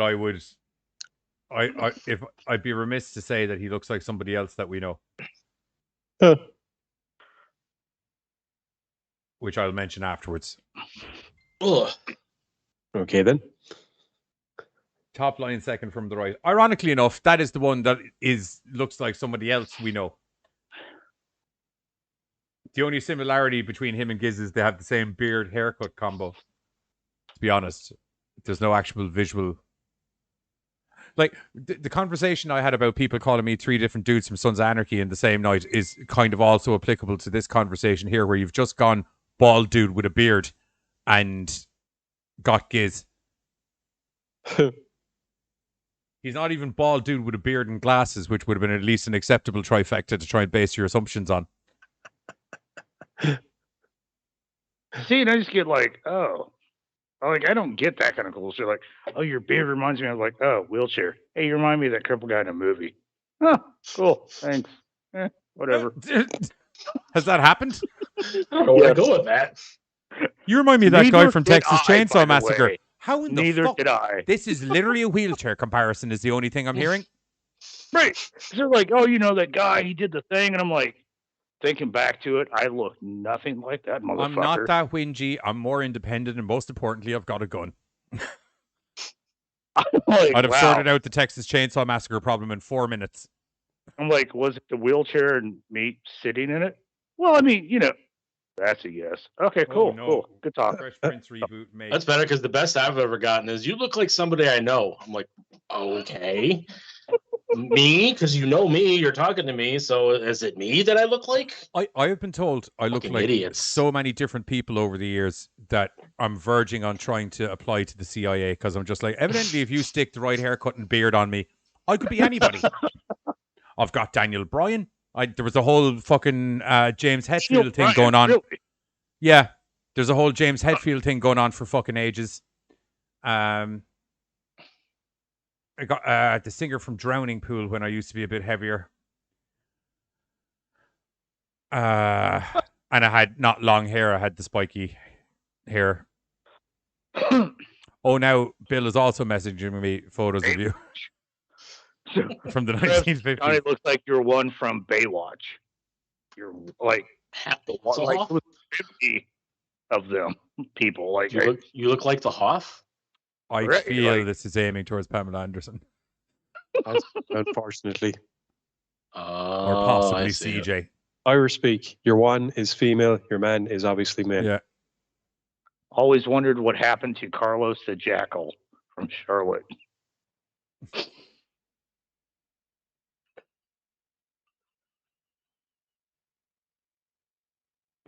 Bingo. What's that from? All of a sudden, a few key bits of knowledge that you have make perfect sense now. That I am Carlos the Jackal? Yeah. What does? Sorry, this is like the famous hitman Carlos the Jackal? Or the jackal? That's what. Carlos, he's the guy that lost his car. Dude, where's my car? No. I don't think Carlos that dude the was Jackal. Carlos. Okay, let's pull up an old photo here. Let's see, Carlos the Jackal, also known as Carlos the Jackal, and native Venezuelan convict of terrorist crimes. Life sentence in France. Charlie, I'm going to have to ask. I'm seeing it. Like, what the fuck are you smoking? Oh, okay. If you look at an older picture where like his shit's gray, but it kind of, I mean, Are you talking about the one where he's wearing the leather jacket? I think he's going. The fact you said you can look like any. Oh, I'm going to need to. Body. I'm going to need to adjust some hair. Well, you know what? If I actually shaved the beard down and put those glasses on, I could probably. I don't know. There's one where if like you just dyed your shit, I could kind of see it. Like facial hair, keep it pulled back. I could almost see it. Right. Okay. Carlos the Jackal. Keep them coming as we continue on with our Tom Savini chat. We can do a facial comparison. Next Thursday, who do we all look like? Right. Okay, so since we haven't like gotten into it or anything yet, what did we think of the episode from Creepshow that Tom Savini directed? The one I didn't watch it because I didn't have time to watch it because that was brought up like we had an interesting mishap an where hour all before three of us showtime. decided that it was different Creepshow movies or TV series Yeah, that we I were thought it was watching. I don't know how that happened. Well, it said he directed an episode of a TV series. I found the episode. Yeah. That's why I thought it was the episode. Because you had left when we were talking about it, and I'm 95% sure we were looking at movies that he was in, and Carter's like, "Oh, Creepshow 2." So Johnny's like, "All right, watch Creepshow 2, watch the documentary, But then and didn't something we else." change Creepshow too because he was only in the opening? Not until an hour before I said that. He was in the opening, and he did. No, I'm he was in the positive opening. because He was in the opening, and he did a lot of the effects for the movie. Oh yeah, I know that, but like as in like actual in it wise, he's only in the opening. He's the creep. Yeah, and our conversations got mixed up. You were like, "Hey, blah blah blah," and I was like, "Well, he did the effects for this," and I threw that in. But then like Giz got in and kind of laid out. He's like, "Hey, he did this, and he did this," but I didn't have time to actually hit like again that was like an hour or so before the show starts. Right. So like I didn't have time to watch it. Like I hadn't realized he did the TV show until legitimately when you guys messaged it in the chat, like an hour before showtime. Because I had watched a lot of our shit previously, and then when I got home and like caught up with chat and stuff like that, like that was the first. I was Charlotte, like, hey, just to clarify, I got the. I'm assuming you're talking about the Carlos joke. I got the Carlos. I got the Carlos joke that Bill did because he was like the guy who lost his car loss. Oh, I just got that. Ooh. I got it. We had moved on to deeper things, which was why do I look like this man, the Jackal? I think she was saying you didn't get her joke of the being able to look like anybody and the Jackal being able to look like anybody. But then did I just pick up on a different joke that we missed, or was that just is that not a joke? We got intertwined jokes going on here. We've got a deep. But I feel like Bill has like that's just not a joke. It's just like, sounds like the same confusion of what episode of Creepshow to watch. Yes, that's where we're at. Yes, very good. So yeah, no, I did not catch the TV show. Matter of fact, it's been a dog's age since I've seen the TV show. Because like we got done saying okay, and then I'm like, oh, Creepshow 2. I wonder what he did. I'm like, I looked it up, and it's like prologue scene. I was like, okay, and I watched him like it was legitimately like a minute and a half, 2 minutes. Well, and I got on to doing and the documentary showed TV what show all stuff, so that I completely forgot about it. Yeah, we got a lot on our plates, people. How did you find the Tom Savini section of the Creepshow TV show? Yeah, I was gonna say, anybody who watched it, go ahead. Yeah, it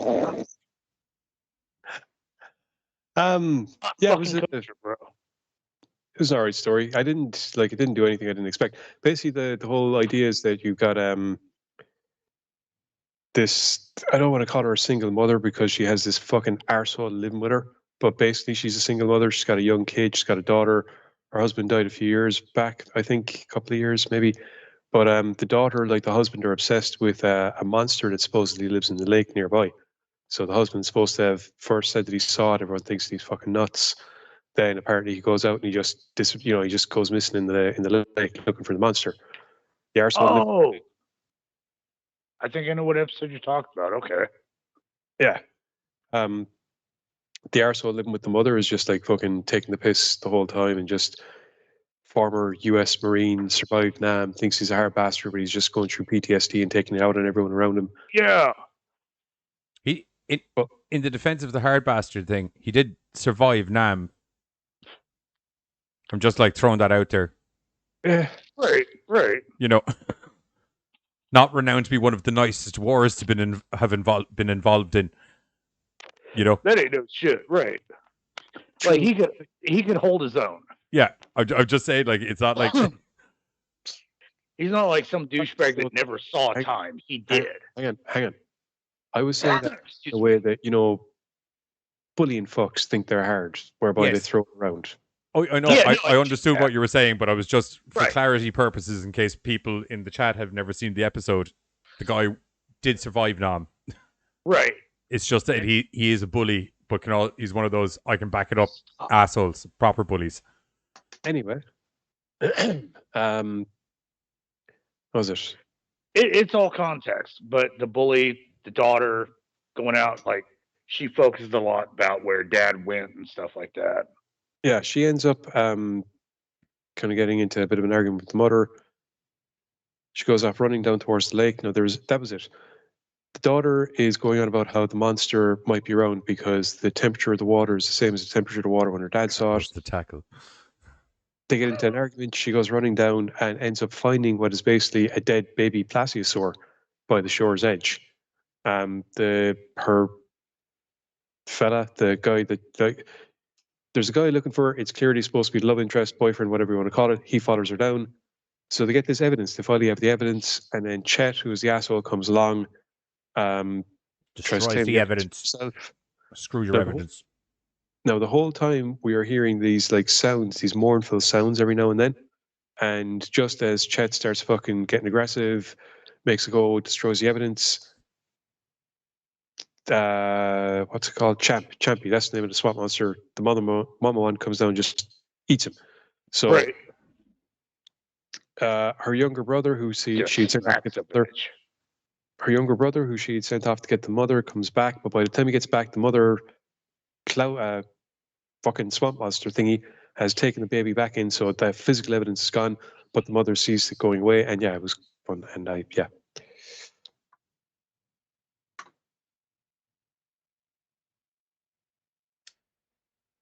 Yes. Very good. Yes. I was seeing if anyone had anything input-wise to do in the chat. Katie had a dream about us, and then woke up again wondering why she wasn't talking. And Bill's now doing the thing where he just was like, I'm just going to drop random facts in the chat and see how we get on. I think Katie's dream merged with the fact that she fell asleep while watching us and therefore couldn't interact on a verbal basis. Right. I don't have any keyboard for this conversation. Yeah. I feel we'd be a little bit remiss to not mention Friday the 13th one in relation to Tom Savini's wonders. He literally created Jason. Jason wasn't even a thing when that movie initially started until they were like, I think we're going to need to do a sequel.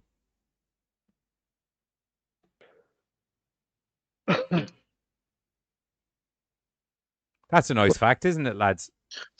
Well, also nice fact. Like, he got hit. Hang on. Whoa. Wasn't Jason, wouldn't he have been part of the backstory anyway? No, if memory serves me correctly, Jason was part of the backstory, but he was a dead child. Yeah. It was never supposed to be a franchise. It was supposed to be one movie.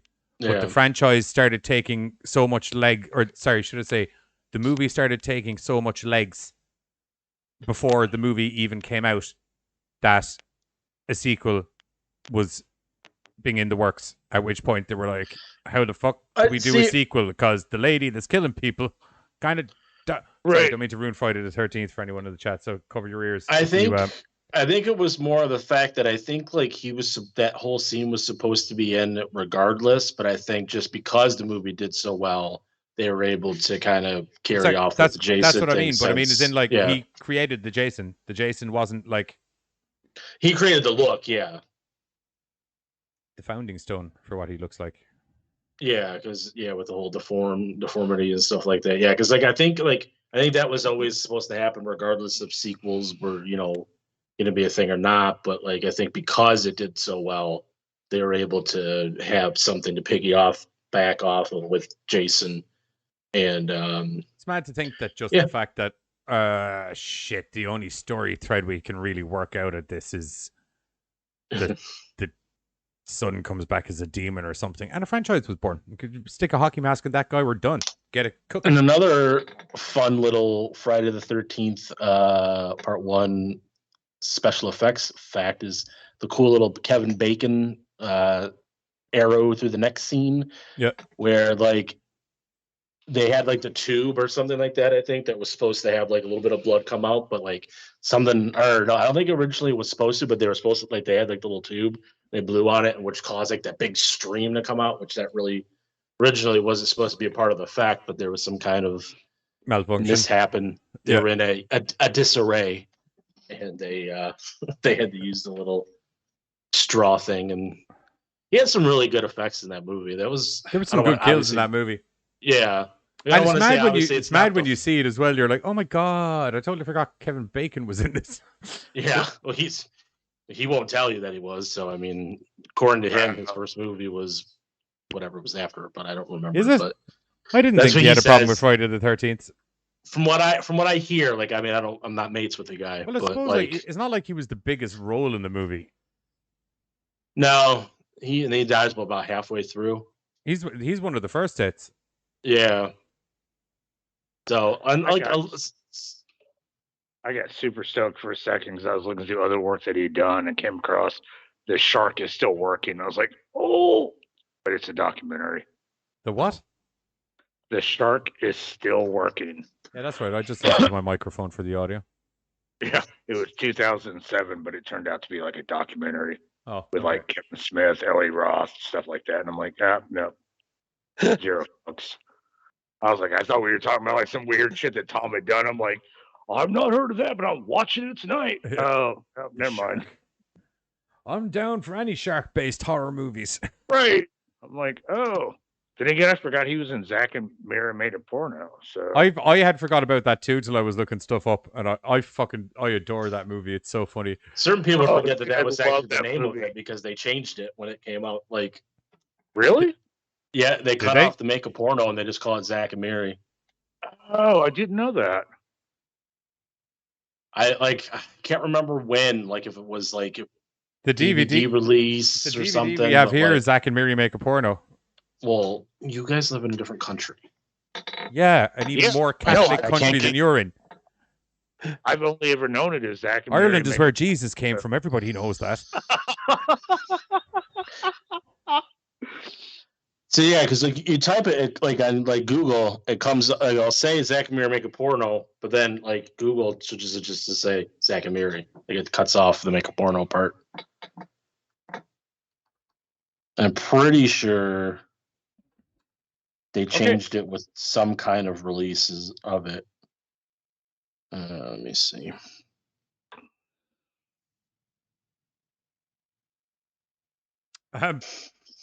Have you typed in more than Zack and Miri into it? Because I'm literally I'm looking at a whole lot of Zack and Miri Made a Porno posters.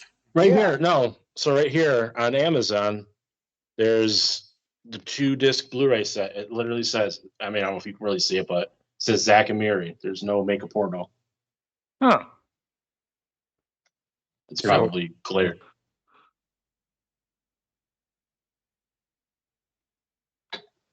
There's no Make a Porno. Yeah, Zack and Miri. That's weird. All I've ever seen or known it as was Make a Porno. Now, it might be just certain places that, like, because, like, it might be like for Walmart, they're like very anti supermarket sales. stuff like that. Yeah, like I'm not saying that that's what it was like. That's a fun movie. Yeah, it was. It was a blasted blast. Justin Long is the gay, the gay porn actor. It's Oh, dude, he fucking killed me with that character. so good. It's the only time I've great. almost actually liked Justin Long. Yeah, it's on Netflix. Is Zack and Miri Make a Porno? Yeah, so like I said, I was saying it must be some like weird certain ones. Maybe it might not be as. I'd say it's for the supermarket because it's a double disc set. Yeah.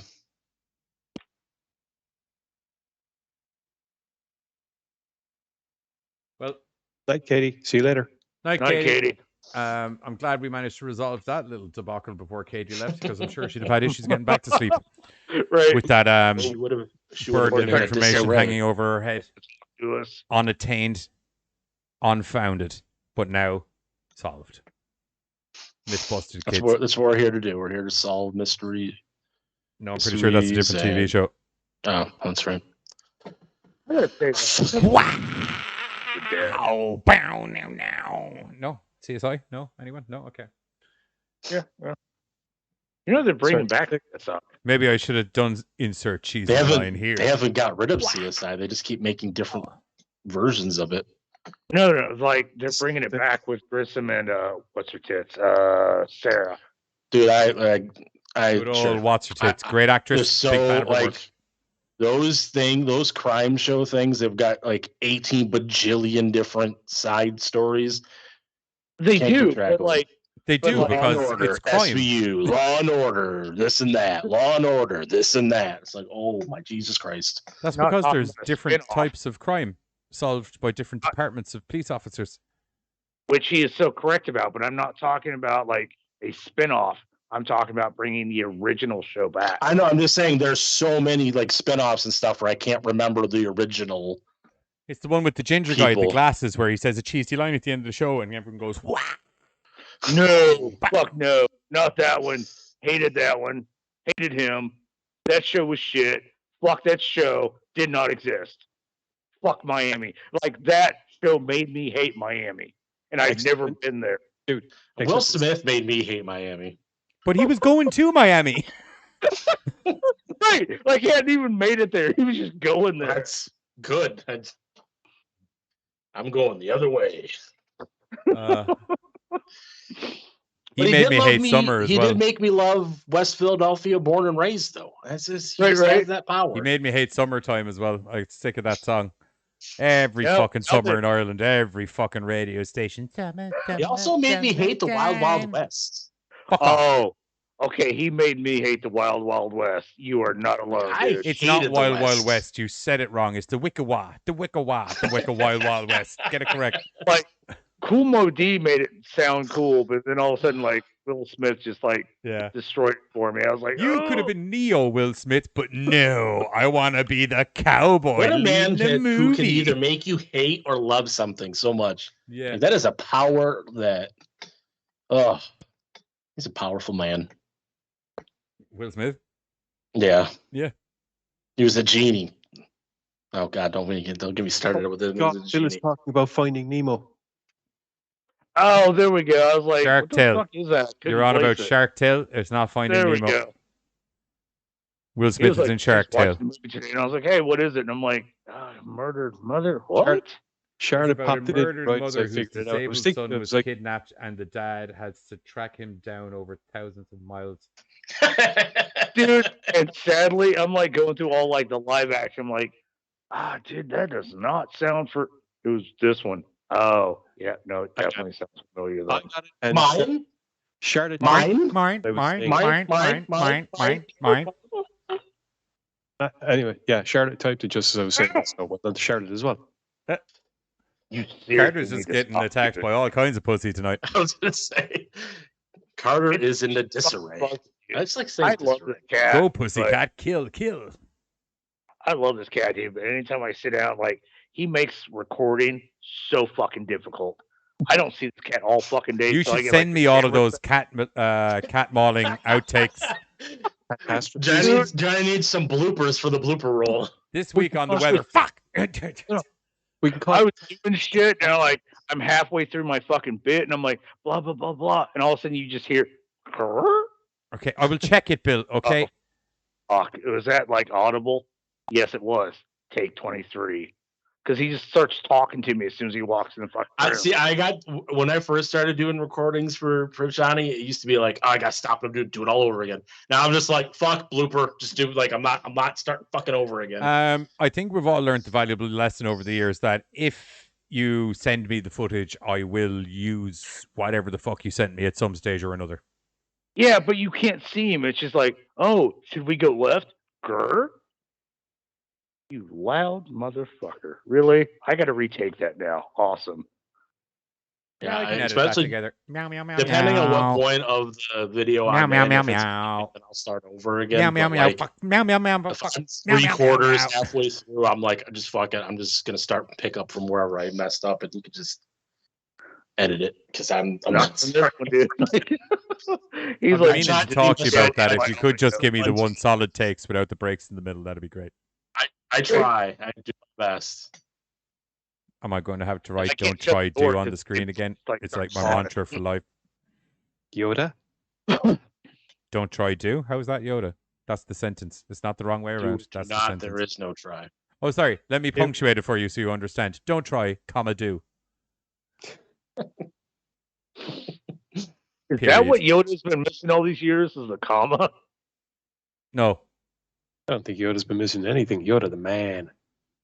Yoda has another guy's hand up his ass. That's what's going on there. If you reverse it around the way that you're implying that I've already reversed it, I'm if what I not am telling saying, a lie, am I? If what I am saying is in yoga. If what I am saying,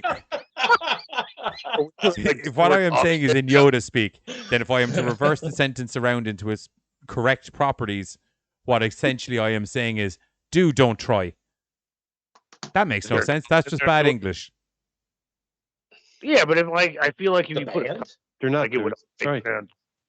Or do you want me to put the comma in as well, where it's like do, don't try? Yeah, yeah. Like I feel like the comma makes the sentence. It makes it look like it's part of a larger sentence. I do agree with that. But do, comma, don't try, punctuation, or punctuate. What am I talking about? Do, comma, try, fucking period. Fuck it. I don't even know what I'm talking about anymore. Tom Savini. Spray me in the face, Tom Savini. I don't know what's going on. We're back to that. That could be taken out of context. If you even mention a parody, Giz, I will fucking freak out right now. All I heard out of the corner of my ear was, "Oh, we're back to." No, we're not back to. If you were paying attention to the YouTube stream, you will have noticed, as I said, "Squirt me in the eyes, Tom Savini." He was spraying those zombies with whatever the fuck he was spraying them with in the movie. And I was referencing the whole gag of you, covering your room and needing a dark light to clean things up. We've all established, due to the fact that there's a dark light already on in my room doesn't look like a Jackson Pollock painting. It looks like a blue room with blue lights on Oh, it. you can't see your ceiling though, so I don't know what the fuck you here freaking. The hell do you think he's going?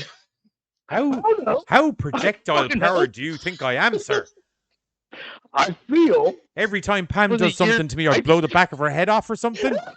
I don't know.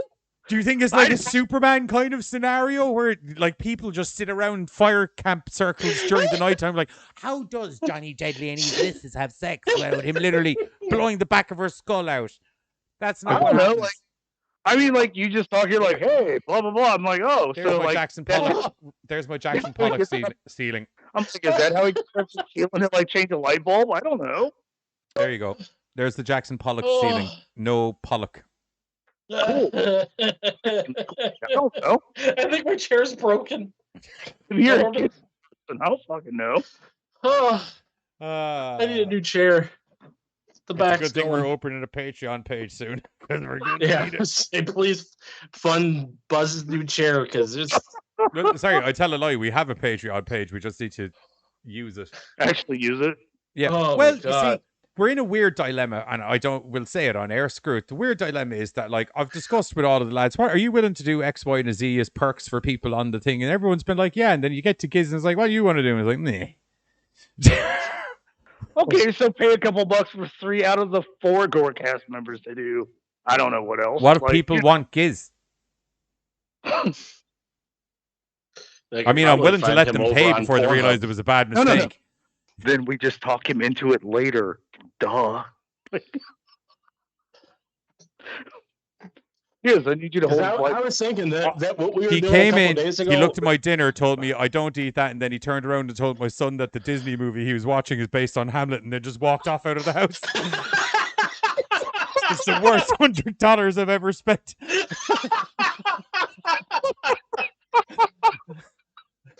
I can see you getting very many negative reviews on Cameo.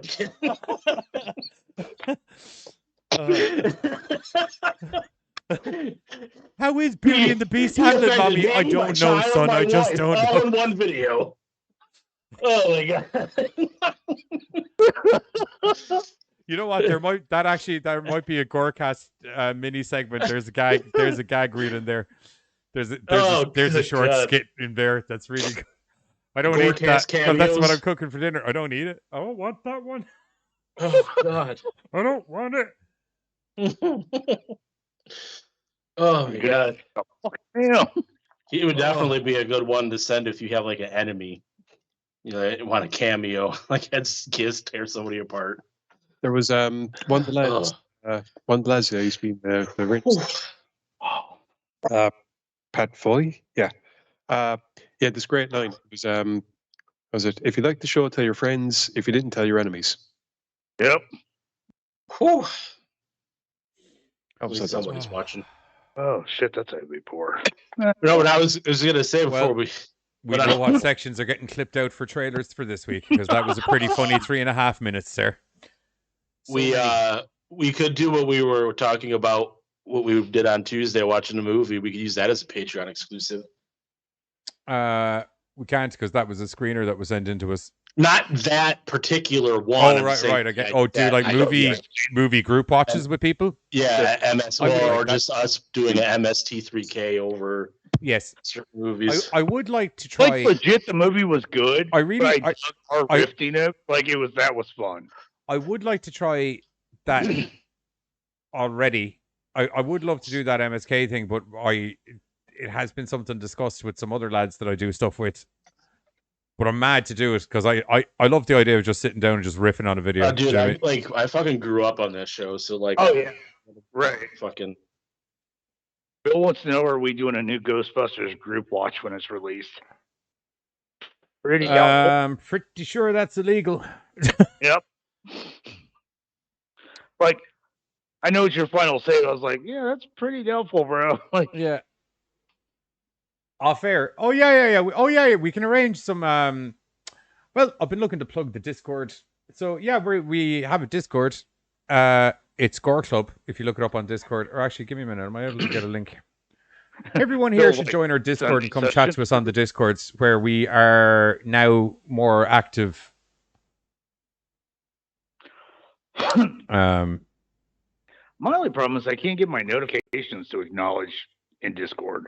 The same with Amino. Like, I try to check in, but then I'm always like... You need to go into settings.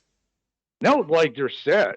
But unless I go on to Amino, then all of a sudden it's like, dude, you got like 15 notifications. You know what? I'm on there quite a bit. And I had like that happens to me too, where it's like I turn all my notifications off on Amino because I'm an admin, so like I get so many fucking things pop up. You get a lot, right? But I try to like stay active in our chat, in our GoreCast. Yeah. But yeah. Well, I'll just let you know nothing really goes on except me posting stuff, so you're not missing anything. So what in the Gore Club Amino? Yeah, no, in Horror Amino, the GoreCast chat. Oh yeah.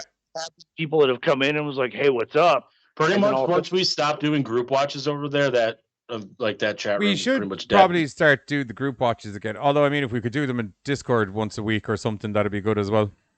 Yeah. There's the link for the Discord. If you were one of the people to show up for the gaming nights and you fancied like jumping in on the chat rooms with us, that is where you would like to be. There'll be the odd occasional conversation over there about we're looking for cool shit to do for GoreCast. Any of you fuckers out there have some interesting ideas you'd like to see us tackle or shoot or anything like that, It would appear we're probably going to do the odd movie group watch, seeing as people are looking for it. And general just shenanigans, because one of the four of us is always bouncing around in Discord at some stage. Oh, yeah.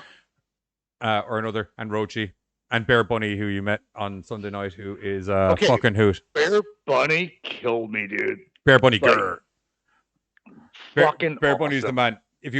He has a Daniel Bryan level of zero fucks. I did not like how quickly I got thrown under the fucking bus. But when I was not the target, Bear Bunny was fucking awesome. Don't worry, Like, he did that to me too, and we were teammates. He did. So.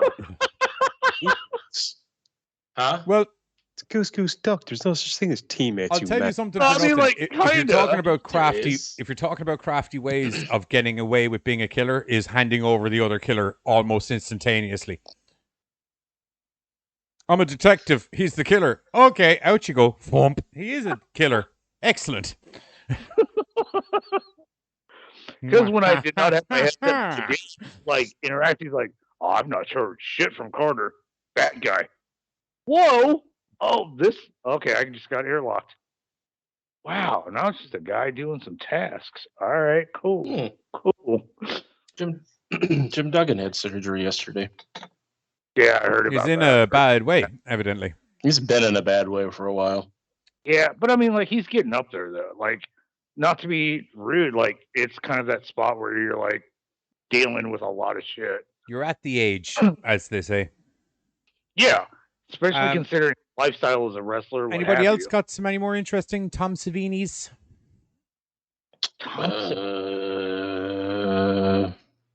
Memories? I kind of want to see that Knight Riders now that I've seen the documentary. Like, that kind of looked cool. What up, Joseph? How are you? Welcome to the But- Chisnits. Was not a fan of Diary of the Dead, I'm not going to lie. Like, that was kind of like oh, fuck, that was a shit movie. Like, I just didn't get into it. He only did effects on that though, wasn't it? Yeah. Yeah. But still, Tom, like, it was just in general, like, he did good work. I just didn't care for the movie and stuff. Charlie joined our Discord. Yay! Welcome to the Discord, Charlie. Thank you for joining. If anyone else fancies like following on the Discord, link is above there. I'll drop it at the end of the chat as well in case anybody's. And also tell your friends if you're into horror movies or general. If you're into horror movies or general horror conversations or horror games or horror books or comics or you draw horror pictures, jump in the Discord. Show us some shit. It'd be all cool. I like looking at shit. I don't know, like I was said that they're joining shortly. But I met him, I'm assuming Tom. Yeah. Laughed when I told him I own Children of the Dead, maybe. It might be dead. He may have. But I don't know what Children of the Dead is, though. Like, I'm not. I don't know, like the bit, like I was saying, kind of when we, in a way, not like started off, but like he was kind of like you said, he wasn't the first big special effects guys, but he was the kind of the first one to get like big recognition, kind of more of a mainstream. Like, I mean, you know other people's work sometimes, but like he was the first one where it's like you hear Tom Savini, and it's like the Living Dead. And like to me, like the only other guy, like, and I don't know if that's just maybe I don't know special effects artists super well, but like to me, the only other guy I can think of that has not like nowhere near like next to Tom Savini, but like the only guy I can kind of think of that has somewhat of recognition in that field is like Greg Nicotero. Like he would be my kind of next somebody who may be. I've not heard of Children of the Dead, but I kind of want to see it. Zombie organizes his army of the undead to wreak havoc on a small town and stops the developer's plan. So, like, what, zombies chaining themselves to Right, like construction equipment? Oh no, we won't go. Like, I'm not quite sure, or like maybe we're just attacking everybody. Apparently, Savini directed it. Director was Tor Ramsey. Actor was Tom Savini. Savini. Thank you. Okay, I mean the guy that we just been talking like. It's like I'm going out on a limb. Yep, nope, you got it, bro. I fuck up names. Like I always like, hey Giz, who's that guy? This one. That's him. Because I know. Well, I understand that, but it's not like we've been talking about him for the last like hour and a half to 2 hours. Hello. We've been talking about a lot of shit, and I'm still. We've been on a journey. Taking it in. It's been a journey tonight. True, but We remember the guy whose name that we focused on. You wanted to go. Right. Anyway, Buzz, what were you saying about Nicotero? Greg Nicotero. Greg Nicotero. Well, no, I'm just saying, like to me, like he's like. Don't know where I got Nick from. Nicotero. Maybe his last name is Nicotero. His last name is Nick. Yes. Yeah. I just feel like he's probably the next like kind of like I said because I feel Tom Savini's kind of like the first real big, well-known special effects artist, and Nicotero is like kind of the only other person that I see that's kind of like he wasn't like super in the spotlight until all of the Walking Dead stuff. True, and yeah. But it's eventually that's once that did start, he did start doing a lot more, and it's like he seems to be doing a lot more of because he's another one that does a lot more just the zombies, not just zombie stuff, but he's more known and similar to Tom Savini with not that's all he does, but he got his fame from like Dawn of the Dead, was where he and then obviously going on to Friday the 13th. I think that's probably where he really. I don't know. I just like those are the only two names that I know. That's like legitimately when it comes. He's to got a fine list of accomplishments down there, though. Who? Greg Nicotero. Yeah.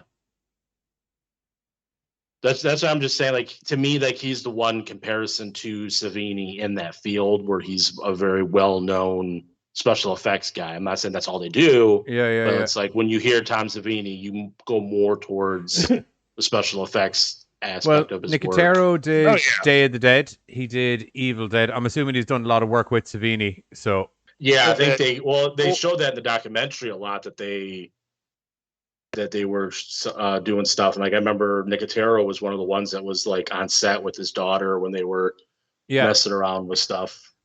Evil Dead. What Crow movie did you do? Evil Dead. Salvation. Bad stuff. Salvation's not terrible. Wait, which one's Salvation?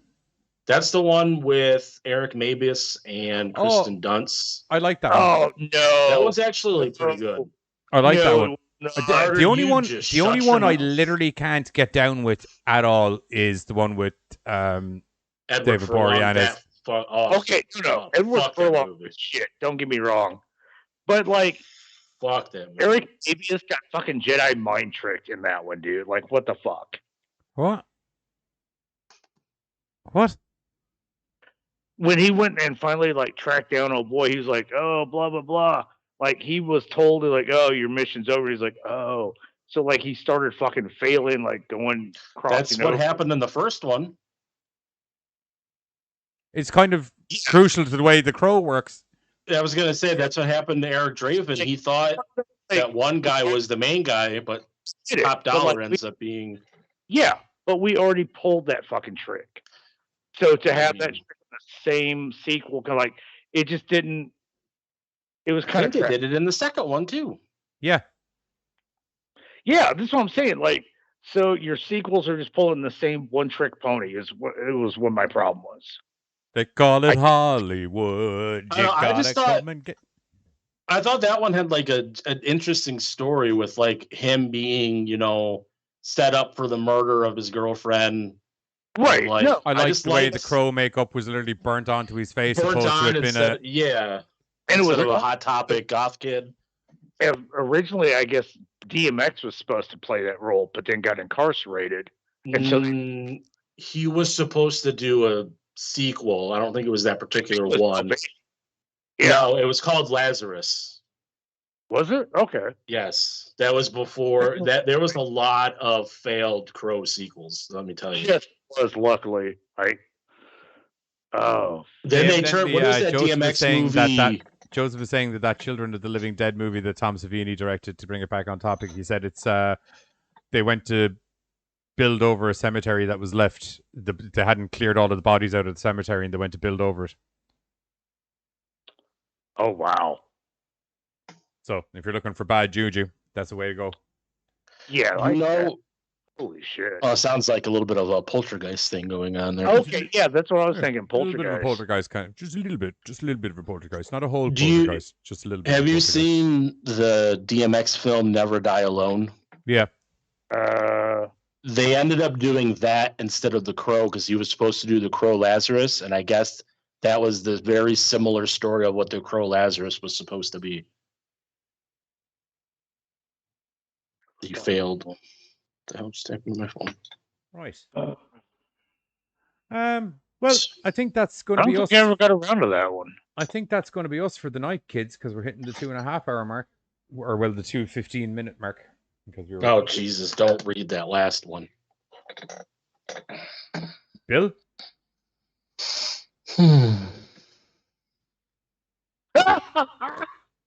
I'm sorry. I know we. I'm sorry. I'm really sorry, Tony. I clicked. It was there. Sorry. Carter, go to the corner right now.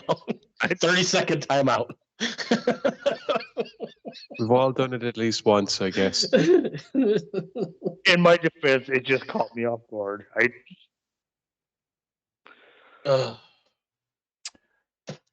Anywho. Yeah, I think we're going to round it off for the night on that illustrious note.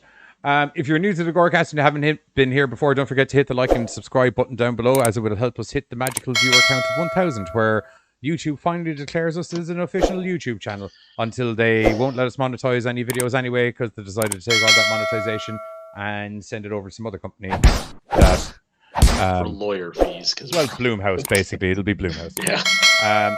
So that's it from us for this week. Don't forget to join us on Sunday, where we're going to be back doing a little bit of Goose Ducker Among Us, and basically just inciting some sort of murder sprees with all of you lovely people in the chats. And other than that, we'll catch you all next during the week. We're going to be talking about some other sort of mad horror bollocks in keeping with the Tom Savini theme for the night. The trailer coming up is a bit of a GoreCast Friday the 13th flavor. See you all on Sunday. Bye.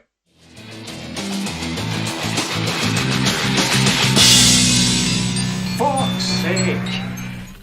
Where the hell is Johnny? How long does it take to get some goddamn firewood, for fuck's sake? What the hell is that? The fuck is that? Oh god, no! Oh fuck! What's that? God! Jeez, dude, what the fuck are you doing? Oh fuck! What am I doing? What are you doing? Why are you walking around with a machete and a hockey mask, for fuck's sake? Cutting wood, like I said. In a hockey mask. Yeah, stop flyback from the trees. I don't want shit getting in my fucking eyes. I'm not gonna lie, that actually does make sense. Yeah, I thought so. Here. I tell you, man, you'd make one damn good Jason. Yeah. Actually, join myself to begin this Sunday on American Horrors, 8:30 p.m. CST, and whatever that equates to as GMT. So we're going to be talking about the most wanted rebooted franchise we can possibly think of.